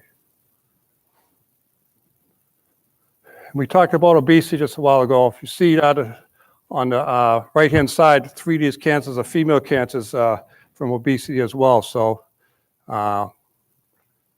it's really why you need to stay healthy and kind of eat like Chloe taught you a little while ago. So how do we prevent cancer in the fire service? I think our Health, Safety, and Wellness Division's done a remarkable job the past few years putting programs like this together, but more in the fire ground, making sure the fire chiefs are pushing the firefighters to do the right thing on the fire ground, but also includes better self-care amongst yourselves, making sure that you take better care of yourself on the fire ground, in the firehouse, and at your own house as well, and getting physicals and living a better, healthier lifestyle. So what we teach everyone, we talk about those hazmat incidents you go to. Everyone, you get a couple of firefighters go in, all geared up, the hazmat suits. No one's getting cancer in those buildings. It's a typical 3-deck of house fire in Rosendale or whatever city that you're going to get cancer from. All these cancer-causing chemicals I mentioned earlier are in every typical firehouse, every house in the neighborhoods. And so before you step off the apparatus, you got to think, I'm walking into a building that's going to give me cancer. How best can I protect myself? And that means, basically wearing a mask all the time. Before you go in the fire building, keep it on until you leave the fire building. If that mask comes off, you breathe in all those chemicals, as well as ingesting them and also ingesting them into the mouth, into the esophagus, into the colon. think everyone's using the wet naps now after coming out of the fire building. Get rid of some of the soot before you go back to the firehouse and take a shower. And quick field decon is pretty protocol now in most fire services. Boston's gone to the 45-minute ear bottles to make sure no one runs out of ear while you're in the fire building. So now when you're back at the firehouse, you should be showering within an hour. Make sure you get all the soot and those cancer-causing chemicals off the skin. You talk about washing the bunker gear, but don't ever forget about washing the gloves and the helmet liners as well. And you should have an extra pair of extra hood as well. And sometimes you go into firehouses, the diesel exhaust vents aren't hooked up to Plimo vents, and as I said earlier, the diesel exhaust is a huge cost for firefighters. We had one firehouse in the North End on Engine 8 in Boston. We had 3 firefighters in 1 year come down with kidney cancer. And firefighters in that firehouse. 3 in 1 year is an awful lot. And we think because that house is right, the kitchen's right off the main floor there, so the truck's in and out of there, all the diesel exhaust blows right into the kitchen where the firefighters live in. And we think that was probably a huge risk factor for those kidney cancers in that particular firehouse. And sleep hygiene is, as I mentioned, it's a risk factors for cancer. So it's tough on the firefighters when you're sleeping there 2 nights a week, but you have to try to catch up on your own or use your time wisely in the firehouse to get the proper sleep as best as possible. Chloe talked about healthy nutrition and exercise. When you think about getting back to your fighting weight, by that I mean get back to the weight you are at drill school. It's pretty hard to do, and maybe unrealistically at some point, but as close as you can to your drill school weight, that alone is going to reduce your chances of getting cancer. And staying well hydrated is huge. You should be drinking, so if you're 130 pounds, you should be drinking about half a gallon of water every day. Not just to give you energy and prevent dehydration on the fire ground, but also to prevent certain cancers, particularly colon and bladder cancer.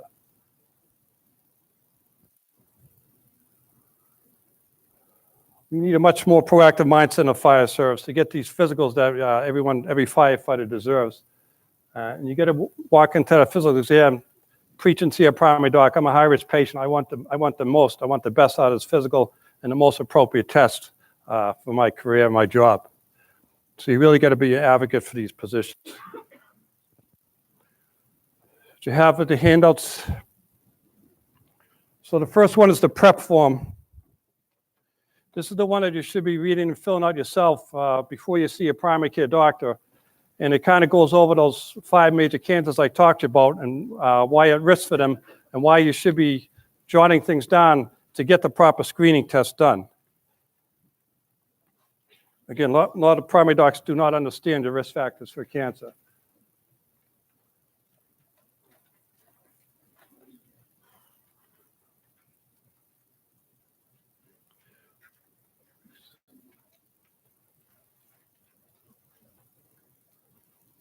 One more. Thanks.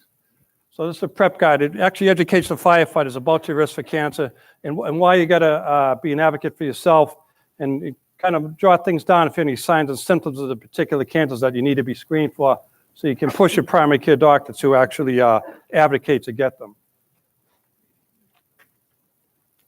So this is the skin cancer. I know Dr. Canlon was here this morning and she's still here today doing screenings, but the ABCDE of skin cancer, you should be looking at these things before you go to your primary care doctor and check off any type of abnormalities that would justify a visit to a dermatologist.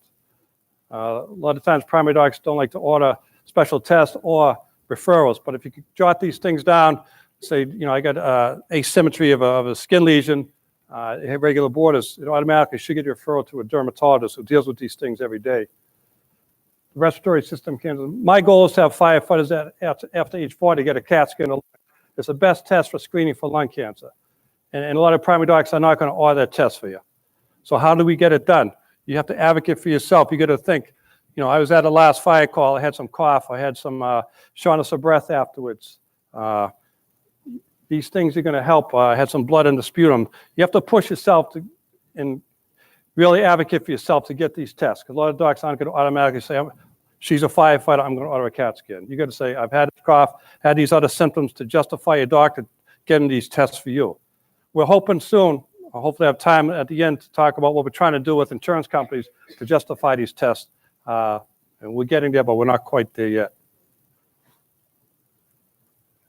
And the leukemias, you know, I think as part of a blood test, the docs usually get a complete blood count and they can't help determine some of these tests, but you have an easy bruising or bleeding, you certainly need further workup with your primary doctor, probably as well as a hematologist.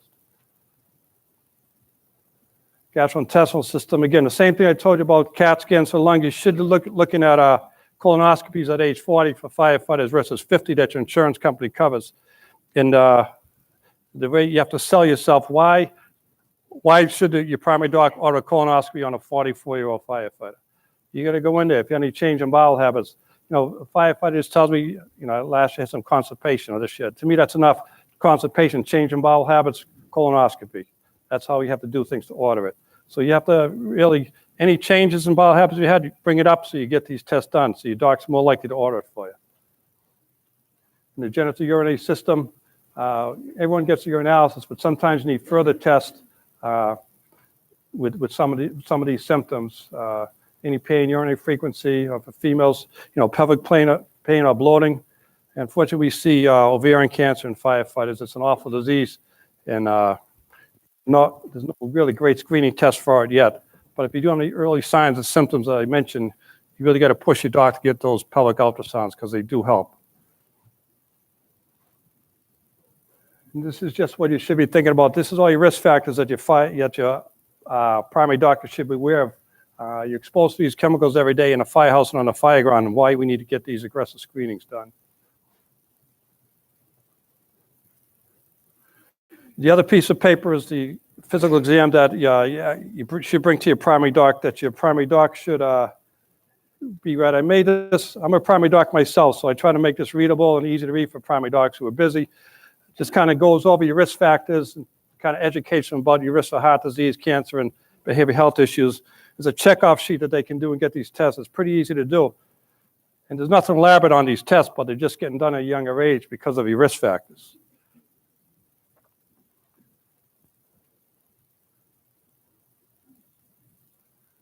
So in highlighted in red is some of this cancer screening tests that should be done by your primary doc. You know, thorough skin exam, any abnormalities referred to a dermatologist, pelvic and pap for the female firefighters. Low dose CAT scan, I have age 50 here. Colonoscopy age 40, and mammograms you should be getting at age 35. A lot of primary docs probably would tell you age 40.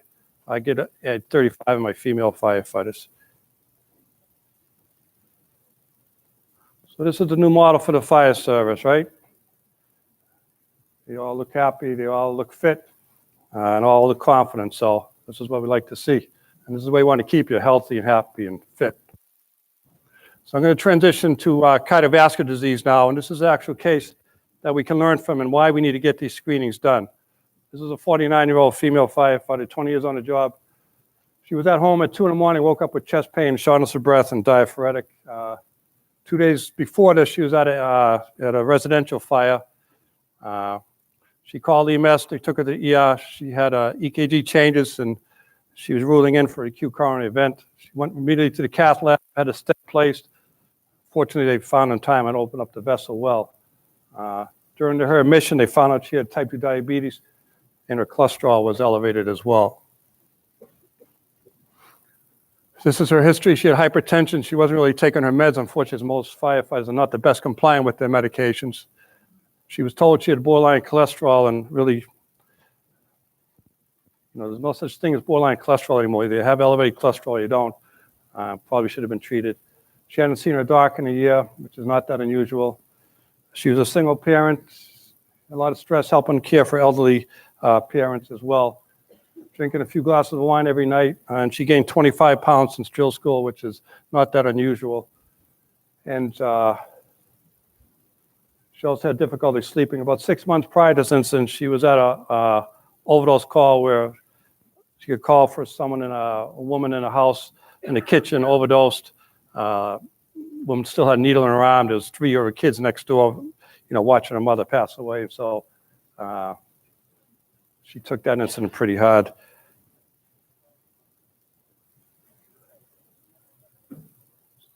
Sorry about that. So what do you think some of the risk factors are for this female firefighter to develop this acute coronary event? Stress is a huge one, right? Stress on the job, stress at home. What's that? Right. A lot of risk factors there, right? So let's talk about some of those risk factors. Hypertension. She did have hypertension. She wasn't complying with the meds. If you do have hypertension, the medications do work. But if you're not taking them, they put you at risk for heart disease and stroke. Cholesterol is elevated. She wasn't taking meds. She wasn't seeing her primary doc. And having 2 or 3 glasses of wine a night, probably a little self-medicating for her stress in her life. She put on some weight since she came on the fire department. Wasn't sleeping well. Ended up having type 2 diabetes when I found out. She didn't even know about that. And again, so she was at a fire 2 days before this happened. So that cardiovascular strain could still persist, not just on the fire ground, but up to 2 days later, puts you at risk for acute coronary event. So that's important to know, particularly if you're having symptoms 1 or 2 days after a fire. So she had a lot of these risk factors, and unfortunately, she wasn't really seen by her primary doctor to pick them up so she could get them treated appropriately. And all these risk factors do is they cause damage to the wall of the coronary arteries, cause inflammation and plaque buildup. And this is a picture here. Basically, that yellow form is a plaque. That's what we're trying to prevent. But all these risk factors, smoking, hypertension, diabetes, high cholesterol, obesity, cause this plaque to build up, lack of blood flow. And you're working hard on the fire ground, you need that blood supply. That plaque can break off on acute stress, cause complete obstruction of coronary arteries, lead to a heart attack that unfortunately that she suffered. So the stresses on the fire ground, putting all the bunker gear on, dragging hose, 3 flights of stairs in a hot, smoky environment, it puts tremendous stress on the cardiovascular system. Any of these other risk factors puts even more stress on the cardiovascular system. The fight or flight hormones from her chronic stress of dealing with the family issues and at that call 6 months prior. Also, anytime the house alarm sounds for a fire call, it doesn't matter who you are, 5 years on the job, 40 years on the job, you get that release of adrenaline. Your blood pressure goes up, your heart rate goes up, respiratory rate goes up. So even before you slide down the fire pole, hop on the apparatus, even before you get to the fire scene, your heart rate's already in some cardiovascular strain. Fire alarm says receiving calls, you got a fire, it puts even more stress on the cardiovascular system. So even before you go in a fire building, your heart's working hard. And now you go in there with all the tools and gear on, puts tremendous strain on the cardiovascular system. The carbon monoxide, hydrogen cyanide is a byproduct of combustion at every fire scene. If you don't have your mask on, you're going to be breathing these products in, and that decreases perfusion to the heart muscle, another cause of acute cardiovascular events on the fire ground. And unfortunately, some firefighters do not maintain the same fitness levels when they came on the job, and I blame the fire service for that, and we're trying to push firefighters now to work out as part of the daily program in the fire service. And as a firefighter, unfortunately not immune to the traditional risk factors that we talked about. Hypertension is huge in the fire service, twice as much as the regular population, and obesity is high actually in the general public as well. Both of these are risk factors for acute coronary events. We did studies about 10 years ago on Boston firefighters. We weighed them, when they started drill school, we weighed them a year later, and 20 pounds heavier first year on the job. That puts you at high risk for diabetes, high cholesterol, hypertension, and cancer. We know our firehouse meals are huge. If you have a nice firehouse meal, if you don't get a call that day of heavy fire where you get a workout in, or get a workout in at the firehouse, you just gain 1 pound leaving that firehouse. You're heavy the next day. So again, this woman firefighter, the extreme demands on the fire ground, her exposure to the carbon monoxide, hydrogen cyanide, ongoing mental stresses, her underlying risk factors, some she didn't even know about, properly treated, all caused that plaque to rupture, as the picture showed, caused that acute coronary event, and she ended up needing a stent. Fortunately, she did well and survived, and is doing well, thank God. So how do we prevent these cardiovascular events in firefighters? How do we prepare firefighters better for these tremendous stresses on the fire ground?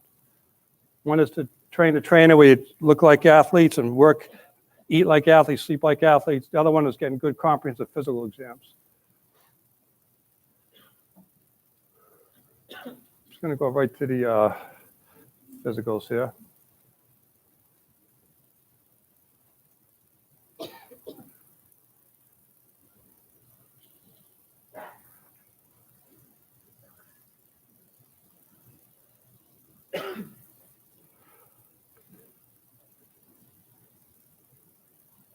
Okay, so a big one, preventing heart disease, smoking cessation, alcohol moderation, always be complying with your breathing apparatus.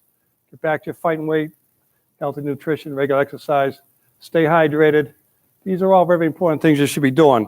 In addition to getting that annual physical exam, so you can look for your risk factors for heart disease, find them early and get them successfully treated so you don't have heart attacks like this woman firefighter did.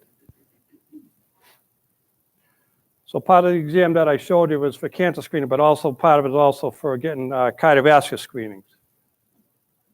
And in red, these are all things your primary care doctor should be getting on it to help look at your risk factors for heart disease, blood pressure, pulse, looking at the cholesterol, looking at your long-acting sugar for diabetes called the hemoglobin A1C, get an EKG, fasting cholesterol level, and get an exercise stress echo. Any firefighter age 40 or more should be getting this test done every 3 years. It's a really good test for determining if someone has underlying heart disease. I get this on all my firefighters starting at age 40 and every 3 years to make sure.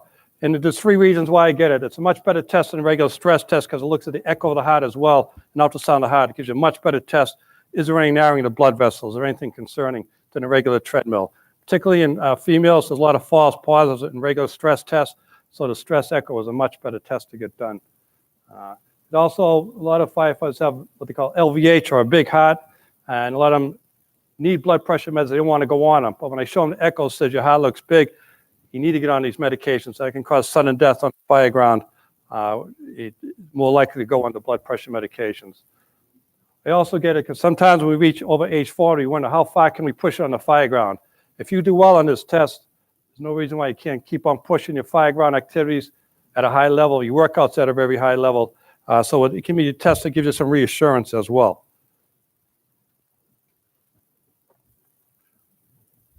American Heart Association keeps on changing what's good for blood pressure now. And ideally, we want less than 120/80, which can be very hard to do without medications. But when it gets up into the hypertensive stage, you really got to go on blood pressure medication, particularly as firefighters with your high risk on the fire ground. And to briefly talk about behavioral health issues, we talked about all the heart disease and cancer in the fire service. There's probably more issues with behavioral health issues in the fire service that cause just as much morbidity and mortality with firefighters, whether it be anxiety, depression, PTSD, substance abuse, or suicides. Unfortunately, there's more suicides in firefighters than line of duty deaths, and 5 times the risk of PTSD than the general public. A lot of alcohol, self-medication, as this woman firefighter I showed you. This job, as you took it because you do like taking risk. Unfortunately, it can transmit over to taking risks with substances, whether it be alcohol or drugs. And a lot of firefighters do self-medicate for stress or PTSD symptoms, and the fire service does have a culture of drinking as well. Boston Fire Department's been pretty proactive the past several years about dealing with behavioral health issues, screening firefighters, getting them treated for that, and suicide prevention, substance abuse prevention. We have a very good support EAP program. We get peer support trainers now. They're training one for every firehouse, so we're hoping it's going to make a huge difference. On your physical exam form, in the box in the bottom there is a note for your primary doctor to screen firefighters because of your risk for these behavioral health issues. Your primary care doctor should be talking to you about these risks, talking about any anxiety, depression, PTSD symptoms, suicidal ideations. Sometimes alone just talking about it will get you the right help. I'm going to talk briefly about a study we've just done with 103 Boston firefighters at St. Elizabeth's.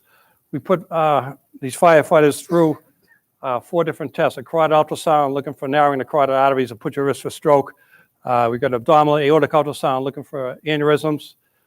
We got a calcium score for the heart, and we also did a lung scan looking for any lung nodules. And we found out some very significant problems in firefighters. We're very fortunate to have these tests done. A lot of them led to further testing, some led to catheterization, some led to bypass surgery, saving firefighters' lives. So these tests, to me, are very effective. I know some people, somebody's in this room had these tests done, and I think they're very effective, so.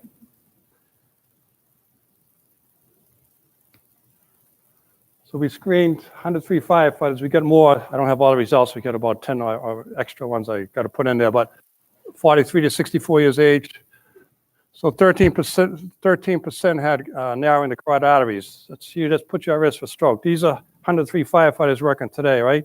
Healthy working. 13% of them have higher risk for strokes because of that finding.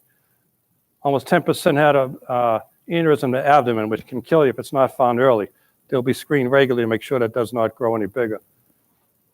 Over 30% had lung nodules, which put you at risk for lung cancer.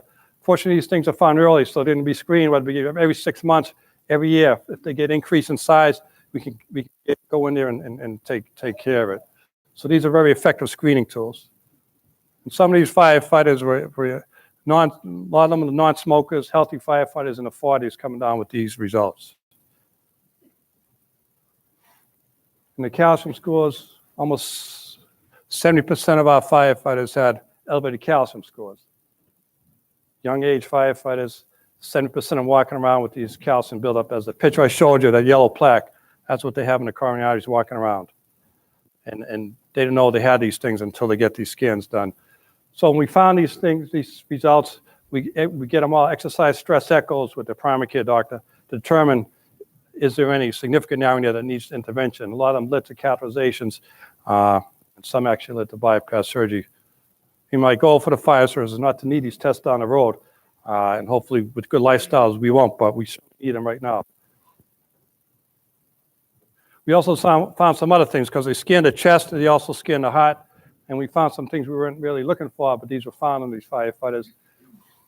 And some of these could be potentially pretty deadly as well. Firefighters didn't know about these. Atrial fibrillation, aortic aneurysms, which is a killer if you don't, if it can rupture during a fire scene. So these tests, to me, are very effective. So we're trying to push now firefighters 15 years on the job or more should be getting these screening tests done. Not really age related, but 15 plus years, I think, is a good way to start. What we're trying to do now, we go to Harvard program because the results that we've had, trying to justify these tests for the firefighters, saying any firefighter with 15 years on the job should get these tests because what we found, the insurance companies should cover them instead of us trying to get grants all the time to cover these the firefighters that pay up front. Everyone who had these tests was very happy to get it done, and I can tell you there's no better motivating factor if you show someone scan with a calcium score of 500, right? It says rather than me telling you blood pressure a little high, if I can show a score of calcium buildup on your plaque, that's number 500, that's going to scare the hell out of you, right? Hopefully get you back to the gym, eating healthy, get on the blood pressure and cholesterol medicines, and hopefully save your life. So hopefully the lessons that we learned, I think, basically is much better job preventing cancer, heart disease, behavioral health conditions as well. You really got to be a fierce advocate. If you want to get these screening tests done, you got to be aggressive and sell it to the primary care doctor who's not quite aware of your risk factors.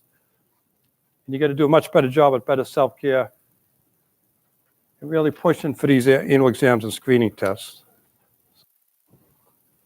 I didn't talk too much about the tactical athlete. I know a lot of you have been through the O2X program. I think it's a great program. We go a 4-day program. You learn a lot about healthy nutrition, sleep, yoga, meditation, working out properly. And the Boston Fire Department put 1,000 firefighters through this program, saved $6 million in injury, sick costs, and saved a lot of lives, suicide prevention as well. So it's been a great program. Hopefully you can adopt it in your own towns as well. Any questions at all? O2X Human Performance Program.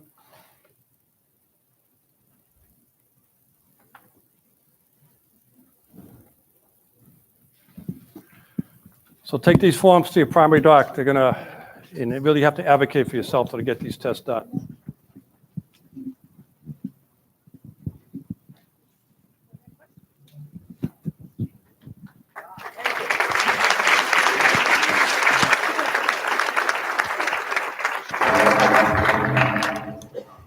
Thank you, Dr. Hamrock.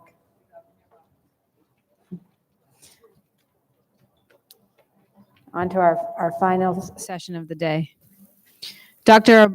Alberto Caban Martinez from the University of Miami will discuss the firefighter cancer cohort study expansion and its plan to integrate women firefighters into this landmark effort.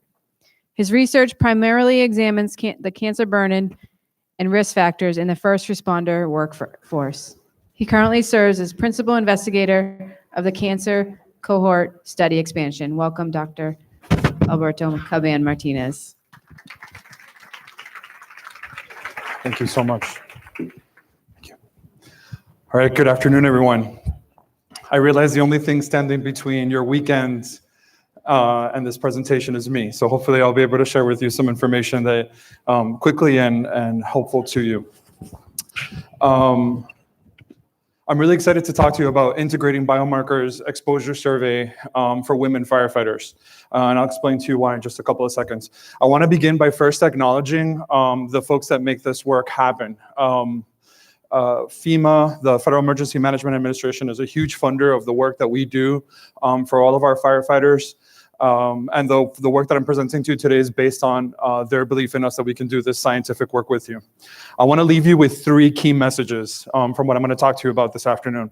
The first is that there's really limited information on women firefighters in the scientific literature. So when we look at what is available scientifically on the health and the safety of firefighters, among everything that's there, there's very little within women firefighters. And I'll show you that in just a second. The second message is that there's really a critical need to be able to collect data that integrates all pieces of information from survey data to exposure data to biomarker in one central place to really help us get the big picture of how what you do and how you do it impacts your health. And the third thing is get involved. And those are the 3 messages that I'll talk to you. So let's begin with the first one about the limited fingerprint. Next slide. I guess the other way around. Okay, there we go. All right, so this is a graph that I made actually very early this morning, looking at the scientific literature on women firefighters. So for us as scientists, we think about going to PubMed, the National Library of Medicine, and saying, okay, what's been out there and what's been done on research on the health and safety of firefighters. And so there's about 981 scientific papers on all different types of topics that have been published on firefighters. But that pie chart shows you that only 17 papers, or a little less than 2%, have been focused specifically on women firefighters. So then you might say, I'm curious, Alberto, what is it exactly that they've been looking at within women firefighters?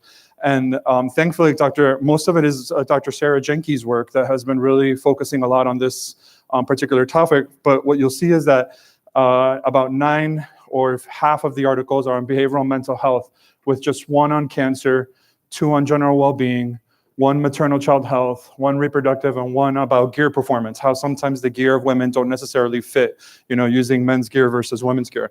So you can see there's very little in the scientific literature that predominantly focuses on women's health and safety. This is a graph that we made for FEMA to kind of show what's going on by subgroups of firefighters. Because when you look at those other 900 articles that are published, a lot of it focuses on career professional firefighters. But there's many different types of firefighters in the entire workforce, right? The National Fire Protection Association tells us there's about 1.1 million firefighters out there, but they're not all created equal. And so when we look at the literature, we see that a lot of them is about career paid professional firefighters. But we were very curious as a scientific team about, well, what happens to all these other firefighters? Like what's going on with their particular line of work? And so when we look at different subgroups, if you look at the pie chart off to your right, you'll see that there's very little around volunteer firefighters. There's very little on fire trainers. Those of you that are fire professors, if you will, training the next generation of firefighters. Very few on fire investigators and what happens during the investigative process, as well as our wildland and wildland urban interface firefighters. And so we took that to heart and said, okay, what do we have to do to be able to focus and improve and innovate in the literature on these individual topics? I probably don't have to tell you today, as you've been hearing all across the conference, but President Harold Scheitberger has considered cancer one of the growing #1 concerns within the fire service today. Let me give you a really quick rundown of what we do know at the national level and in some specific states about cancer. So NIOSH, the National Institute for Occupational Safety and Health, in 2014 had published a couple of studies, really cool. We call it the 3 city studies, looking at cancer incidence, so the number of new cancers that we see within the fire service. They used 3 particular fire departments, San Francisco, Chicago, and Philly, the city of brotherly love. They found through their data, using claims data, that lung cancer, GI, kidney, mesothelioma, had high increases in cancer within these particular firefighters. California, through Dr. Tsai, used a cancer registry and looked at the entire state of California to look at any concern about cancer within the fire service there. And melanoma, skin cancer, was one of the highest ones that they found in our California firefighters. Adenocarcinoma, prostate, brain, multiple myeloma, liquid cancers, acute leukemia, and kidneys were really high. And there was some cancer excess if you were able to stratify that information by different types of minorities.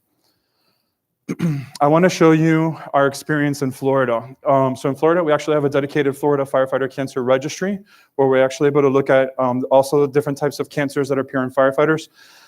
This is one that was done by my mentor, Dr. David Lee, looking at new cancers that we see in professional career firefighters. So you'll see 2 columns. The one on the left is the male firefighters. The one on the right is our female firefighters. This was a really interesting study because it was done between the 1980s and 2000. And it was actually able to stratify by gender, which we, at the time, there was also very little female firefighters in the profession. And what we found is that there was about 970 cancers during that observation period of 20 years in the male professional firefighters.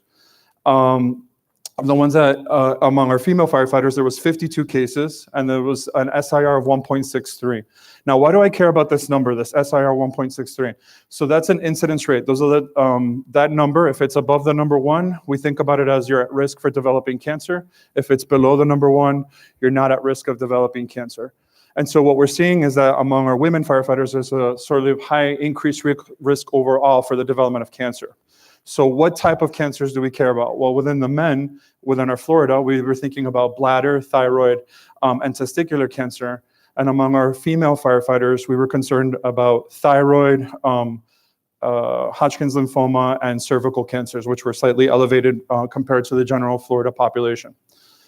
We've been doing an annual cancer survey with our Florida firefighters just to get a sense of what they're experiencing annually, year to year.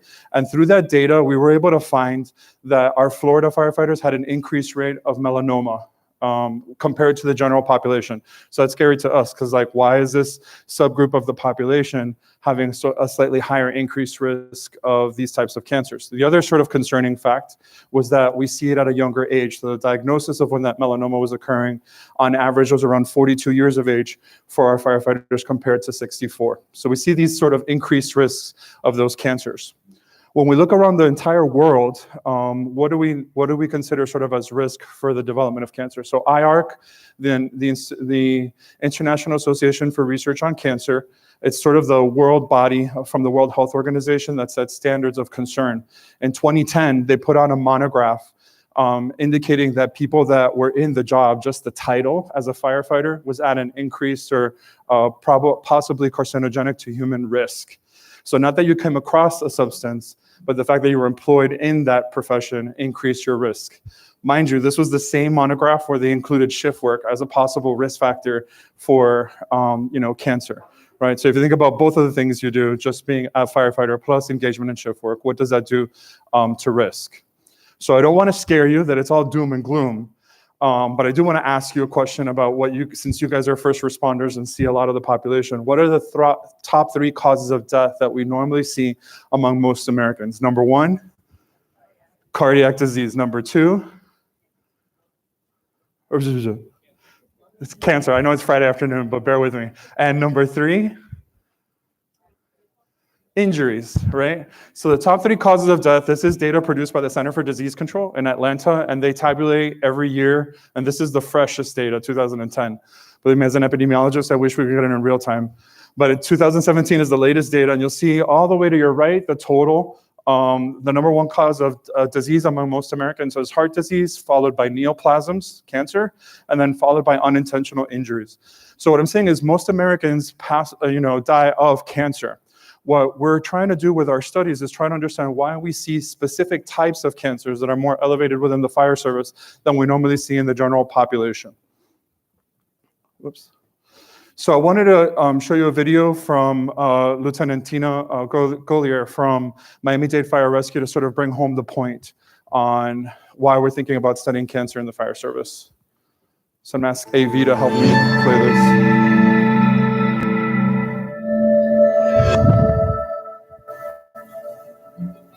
My name is Lieutenant Tina Geiler. I work for Miami-Dade Fire Rescue. Been on about 20 years. I was simply just doing my regular mammogram checkup for the year. And they found something. It was cancer. It was breast cancer. I had skipped my mammogram for 3 years. And the third year that I went, that's when they found out I had breast cancer. So if I had waited just another year, I probably wouldn't be talking to you right now. And I'm just about to finish up with my treatment, but during the treatment, I've had to go through chemo, radiation. I've had 2 surgeries. I had a double mastectomy. I've had reconstruction done, and it's been a rough year. Especially for firefighters, this is not something that we want, to play with. You want to go and get checked out every year and make sure you get your mammograms and any other tests that we can do to prevent cancer. I look back at the things that I've done in my career, and if I would have known what that could lead to, I probably would have changed it right away. So I come from a background of where I was taught by the old guys, that have been in the fire service before they even wore SCBAs. And so having soot and dirt on us from going into fires was cool. So looking back, I'm like, that was really not that smart. Because every time that I had soot on me, my face or my arms or my neck, it was seeping into my body. And, we just didn't think about it back then. We can prevent a lot of things by cleaning our gear, taking showers right away, getting it off our skin at the fire scene. And, it doesn't scare me to go back to work. I love riding on the fire truck. I still want to be a firefighter. But I will change things to make sure that I protect myself and also my crew. I won't let my crew not take a shower and not clean off right after a fire and stuff like that. They're going to do that because I want to protect them as well. I don't want them to go through what I went through. So it's her story and your story that motivates us to want to understand why we want to study cancer in the fire service. So this brings me to message 2. Which is there's a critical need for collecting integrated data on all these time points in order to prevent and learn more about these different types of cancers. So what do I mean by that? So the traditional way that we collect data, epidemiologically is good. We collect good information, but sometimes it's very limited. So for example, when we do different studies like a focus group or key informant interviews, we get pieces of information from you at one point in time. We do sometimes surveys that are just self-report, and that's just the experience that you tell us that you had, but we don't have it validated with, say, a medical record or claims data that could really solidify whether that self-report is true. Sometimes we just depend on claims data, and say what has been filed or not filed. So you can imagine how many cases are missed by just using a particular types of claims data.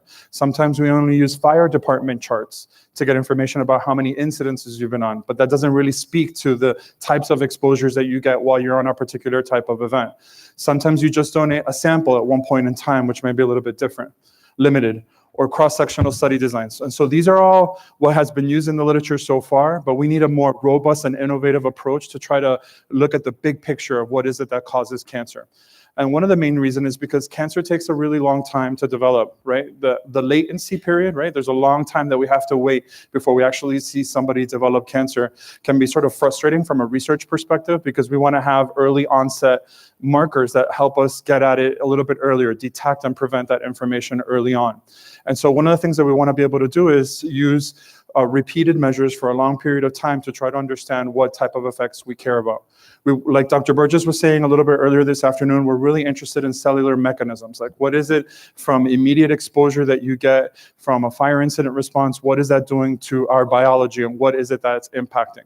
A lot of times these pieces of information in the literature are missing, which limits the recommendations that people like IARC can make about carcinogen and exposure.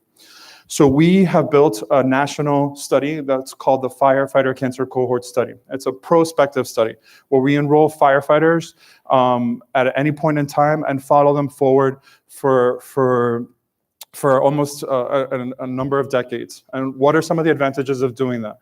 Well, it allows us to collect and evaluate exposures over time. So for example, how many times are you exposed to a particular type of chemical like PFAS or flame retardants? It allows us to look at toxic carcinogenic compounds that you come across with changing environments. So depending on where you are geographically, what's burning can vary very differently, say from Florida to up here in Boston. It lets us identify effective interventions at reducing things. So for example, we want to do best practices by decontamination on scene. What do those practices really do? How effective are they at reducing carcinogen on there? And so doing the science and following it repeated over time gives us those advantages. So like I was mentioning, thanks to FEMA, have developed this firefighter cancer cohort study and the expansion study, which now over-recruits and over-samples our fire trainers, our fire investigators, our volunteer firefighters, and our wildland firefighters, including our women and racial and ethnic minority subgroups. And so the goal is that we'd like to be able to follow these firefighters for over 30 years. So we're a younger group of investigators that really is motivated to try to understand this question about what is it that's causing cancer in the fire service. And I apologize, some of this text is sort of mumble jumbled over there, but if you follow me, one of the things that I wanted to point out about the national study is that you'll see that last year, the president signed into law a National Fire Registry. So NIOSH has taken the lead on developing what's called a firefighter registry. So it may sound confusing to what the national study is. And the registry is designed to be able to follow firefighters around 200,000 is what NIOSH would like to do using self-reported measures and exposures. And so in this cohort study that is complementary to the registry, we're trying to be able to collect all the different components, including biomarkers, surveys, and exposures all integrated into one to be able to make a more robust measure of information. So this is how the national cohort looks like. We're actually a couple of different arms and many study partners. We're really blessed to have different groups involved and engaged in the study. It began in 2016 and has been moving forward since. The cohort is designed with a data coordinating center that receives information from all the different arms of the study. We're supervised and advised by an oversight and planning board, which is headed by Casey Grant. I'll talk about that in just a second. We have a biomarker analysis core, which does all of our blood processing. We have an exposure assessment core and our current fire service partners that are participating in the individual project. So let me give you a little bit of insight into each one of these arms. So the first one I mentioned to you was the Oversight and Planning Board. This is led by Casey Grant here at the Fire Protection Research Foundation and includes representatives from many professional fire groups, including affinity groups. And the idea is that they're advising us on the processes, the measures, and how to collect this type of information. So they review our research protocols, give us feedback, and make sure that they're implemented as best as possible. And so the overview, the Oversight and Planning Board is really designed to give us oversight and stakeholder guidance on what it is that we're trying to execute with the individual programs, as well as do our outreach. I'll encourage you, if you have time and are interested, and I apologize, this got cut off at the bottom, the study website is FFCCS, firefightercancercohortstudy.org. And so you can follow us there to get information about what the individual cohorts are doing. This is a product that's produced by our Oversight and Planning Board. So one of the other activities that they do is the Oversight and Planning Board also helps us add new topics. With the expansion study came interest in adding questions on diet and nutrition. So we evaluated, okay, what questions on diet and nutrition should be added to the individual survey area. The Oversight and Planning Board also supports us in the adding of new fire departments and partners into it and helps us identify different funding sources for the project. So down in Miami, our team handles the data coordinating center of the project. And what we try to do is integrate all the data that's collected from the surveys, from the blood, urine, saliva, and the exposure measures into one integrated database. And so we go out to the field, collect all these different parts from the different fire departments and try to put them all into one single database for investigators to be able to use that for individual study questions that comes up with. So what does the survey look like when a firefighter joins for the first time? So we give them a baseline survey. We meet them at the fire department with an iPad. We have them through the iPad provide consent to participate in this study. And then we give them a comprehensive questionnaire that looks at information like demographics, family history, medical and cancer history, their risk behaviors for cancer, their screening behaviors, environmental and occupational exposures. It's a pretty comprehensive survey and it can be taken anywhere that they do. The other important thing is safety and security of the data that's entrusted to us. So we try to be excellent stewards about the data that's shared with us at the, as an academic partner. And the software that we use is HIPAA compliant so that what we collect stays and resides with the university and the investigators and never goes back to the fire department or to the unions to receive it. The other extra step that we took to protect the data that we're using is a certificate of confidentiality. So we applied to the federal government for what's called a COC, so that the data that's collected as part of the research project can't be FOIA'd for Freedom of Information Act for that, for anything that we're collecting as part of the study. Because oftentimes they'll say like, well, we know your firefighters participating in a research project about health. Can you share your information? And we actually are protected not to even identify you as a participant in the study or release the data that is submitted. So we have an onboarding process that is when fire departments that are interested in participating can express interest, and we walk them through a series of steps to be able to have them join in the individual research study. So I'll talk to you really briefly about the exposure assessment arm. This is led by Miriam Calkins and Kenny Fenn at NIOSH over in Cincinnati, Ohio. And these are scientific experts that help with exposure assessment. Like, how do we measure what exactly you're exposed to and what is collected? So the objectives are be able to get quantitative exposure monitoring of different subgroups of firefighters, our trainers, volunteers, our arson investigators on wildland urban interface. So we use a couple of different modalities or ways of getting exposure data from fire department, including records and individual exposure assessments. The goal is that we want to be able to make a job exposure matrix so that we can get at like how the individual tasks that you do are related to specific types of exposure, including both from self-reported and objective measures. We have an N4's exposure module that we use in this study. So the N4's module is designed by Lori Moore and her team. It's used with many different fire departments.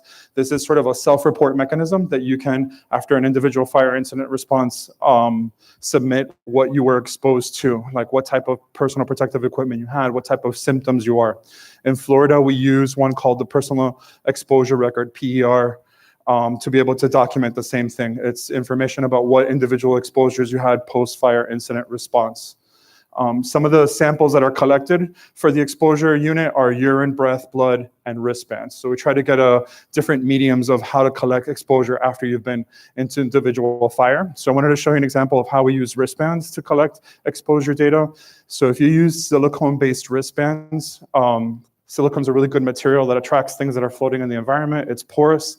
You can give it to a firefighter. They wear it, say, during a particular type of task or during a regular shift. Then we can take it back to our lab and we process them. And you get this really cool heat map on the right that shows you the type of chemicals that you're exposed to. So what you're seeing here is a controlled burn exercise that we did with rookies and trainers. And we're looking at a compound called polycyclic aromatic hydrocarbons.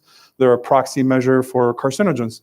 And so just having the firefighters wear the wristband during this controlled burn exercise allows us to characterize what they're exposed to during a Class A and Class B burn. So not just the type of chemical that they're exposed to, but we can quantitatively characterize that individual type of chemical. And these are the types of exercises that we would do in the cohort of the firefighters. The third arm of the cohort is the Biomarker Analysis Center. So you heard about this a little earlier this afternoon through Dr. Jeff Burgess. He leads this process where we collect different biological samples as part of the recruitment process. So some of the things that we're doing right now is looking at PFAS, some of the chemicals that are emitted, that they're water retardants, but we suspect there may be on gear and some of the foams that you use. And we want to be able to understand how often and what types you're exposed to, because there are some studies that are suggesting that exposure to this has different effects on cancer and cancer risk. So the goal here is that in the national study, we want to be able to recruit 10,000 firefighters and be able to follow them for 30 years with this integrated data that collects the survey, the exposure, and the biological data.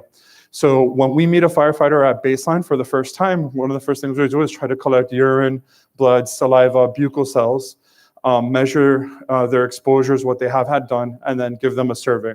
And then once a year, they'll repeat this individual pattern of assessments when they're in the study. Sometimes we ask some of those firefighters that after an individual fire incident response, they provide additional repeated measures so that we can get what happens immediately after a fire, say at 6 hours, 12 hours, and 24 hours. And we may ask them to do that 2 or 3 times so we get a better picture of what's happening to them from those individual exposures. So my third key message is engage in research opportunities.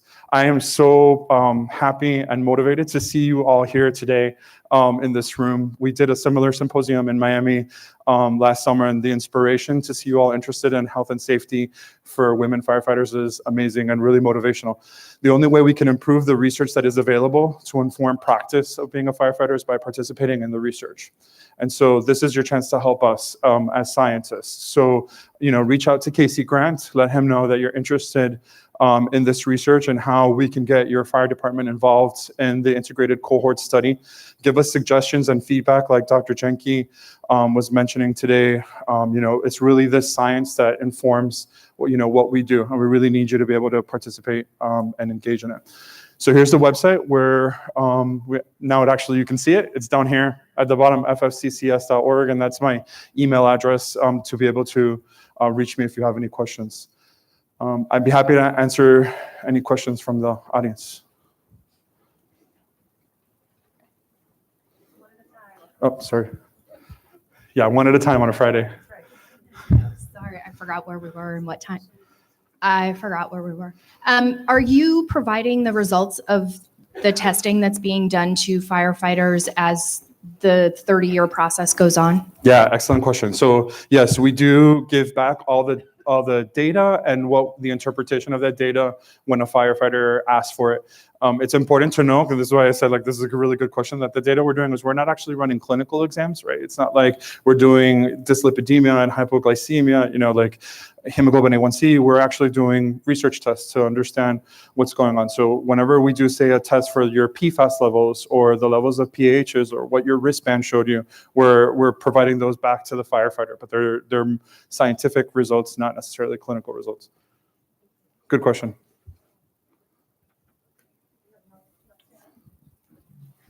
Hello again. Let's say we tried to get our department involved in this study. What would that look like? Would you come in and do it all in one day or a week, or how would that work? The onboarding process. So Yeah. Step one is to contact Casey Grant about setting up some time to go present at your department. Usually our approach is to visit the fire department, meet leadership, explain what the study is about, and then engage a certain subset of the department in participating in the study. The first part is like that baseline. Firefighters that are selected from your department would then do a baseline assessment, and those would be the ones that we would follow every year into the study.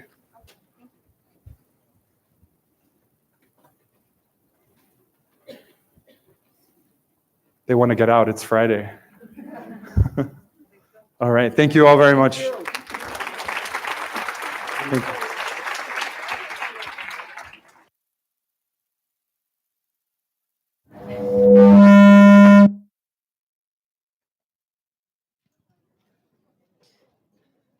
So just a few items to close things up for us. As you leave, you'll be able to sign for EMS credits.